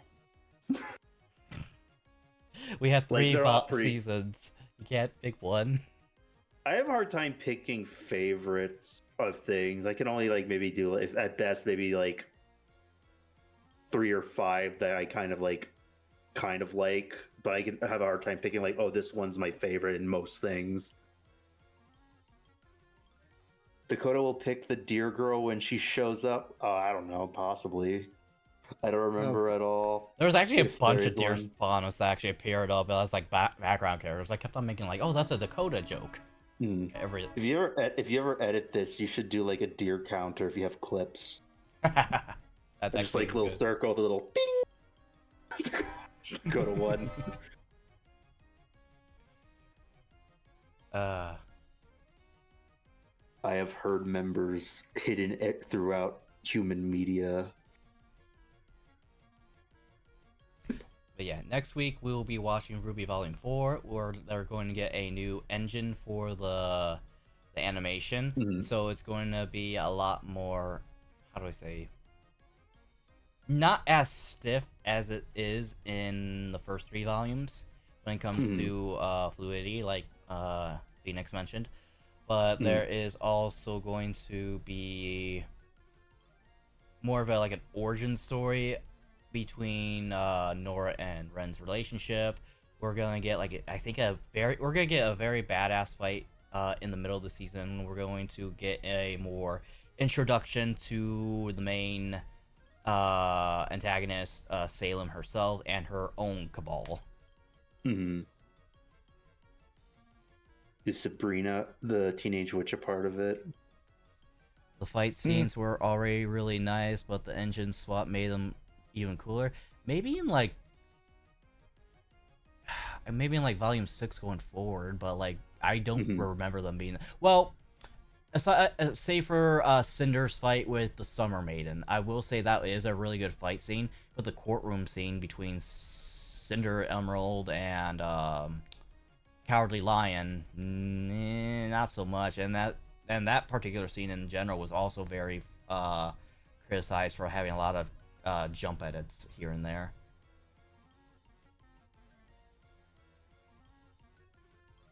Think of what was his name? He's a YouTuber named Muffin Man Dan.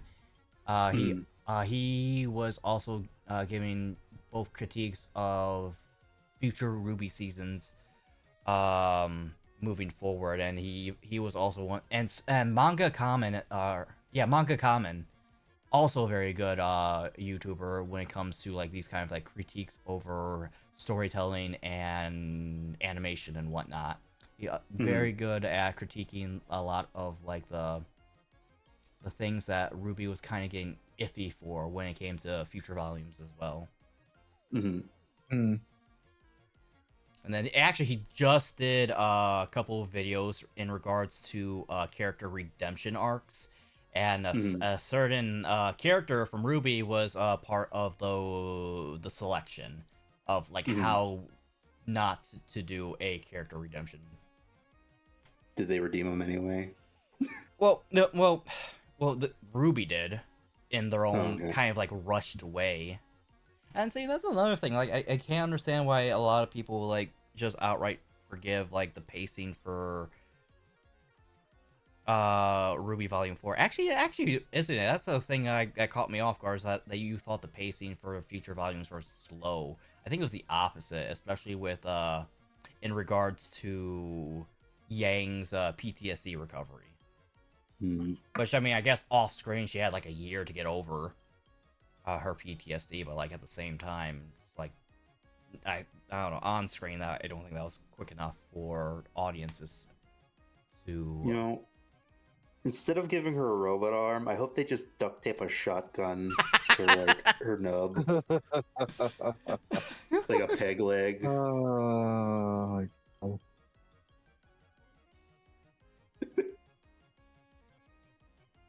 We need more pig arm representation, no more pig legs. Oh, like that one Family Guy character. Yeah.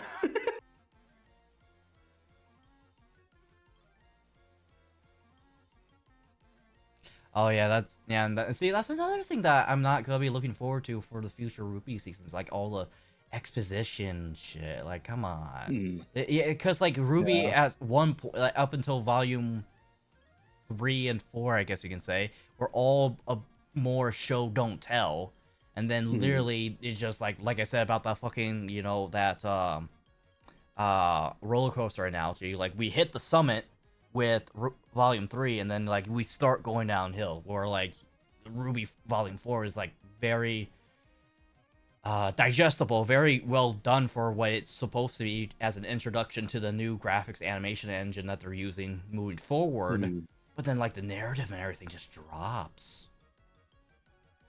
And then then whenever we do finish Volume 9, when we get to it, we're gonna be I don't know if we want to do like another watch party for ourselves for the fall of Rooster Teeth, or if we should just do like a live reaction to it and give our take in every other like 5 minutes or so.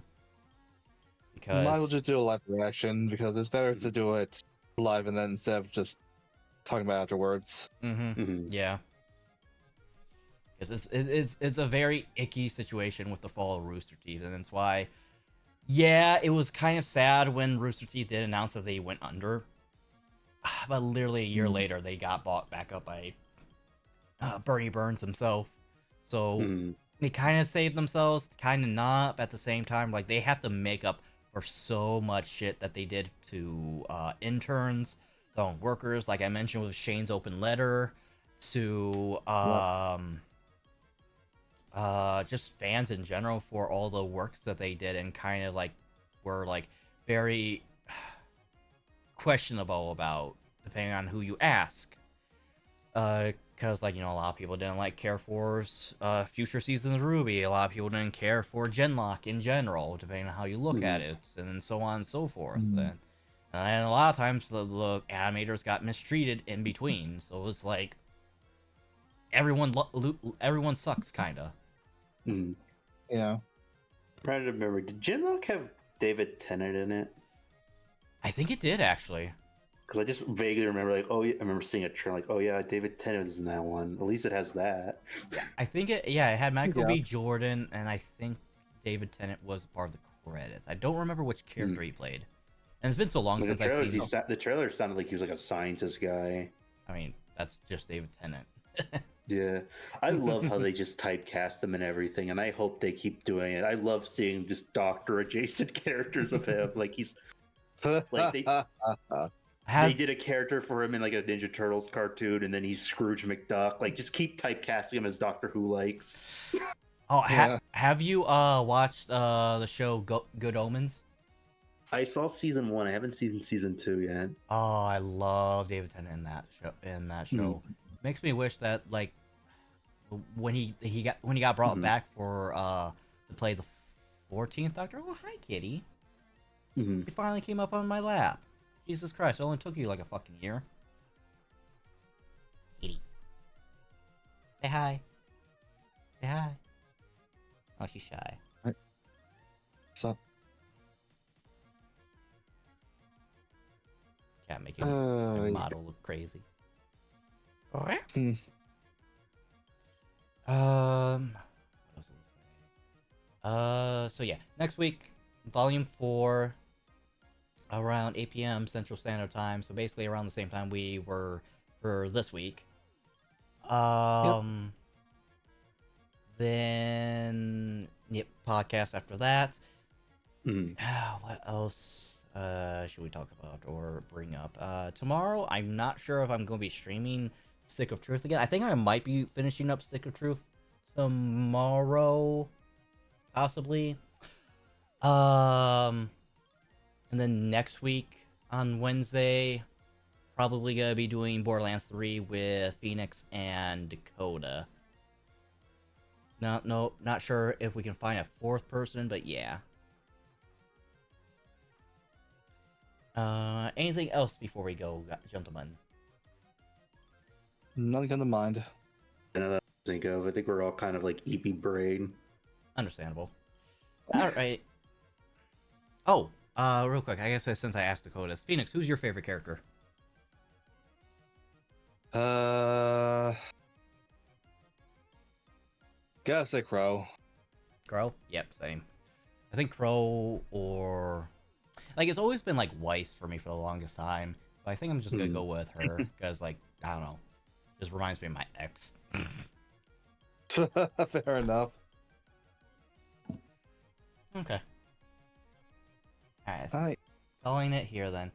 Okay. Alright. Hope everyone has a good night or good time zones. Yeah. If I don't see you again, good afternoon, good evening, and good night. Night, everybody. Bye bye. Adios.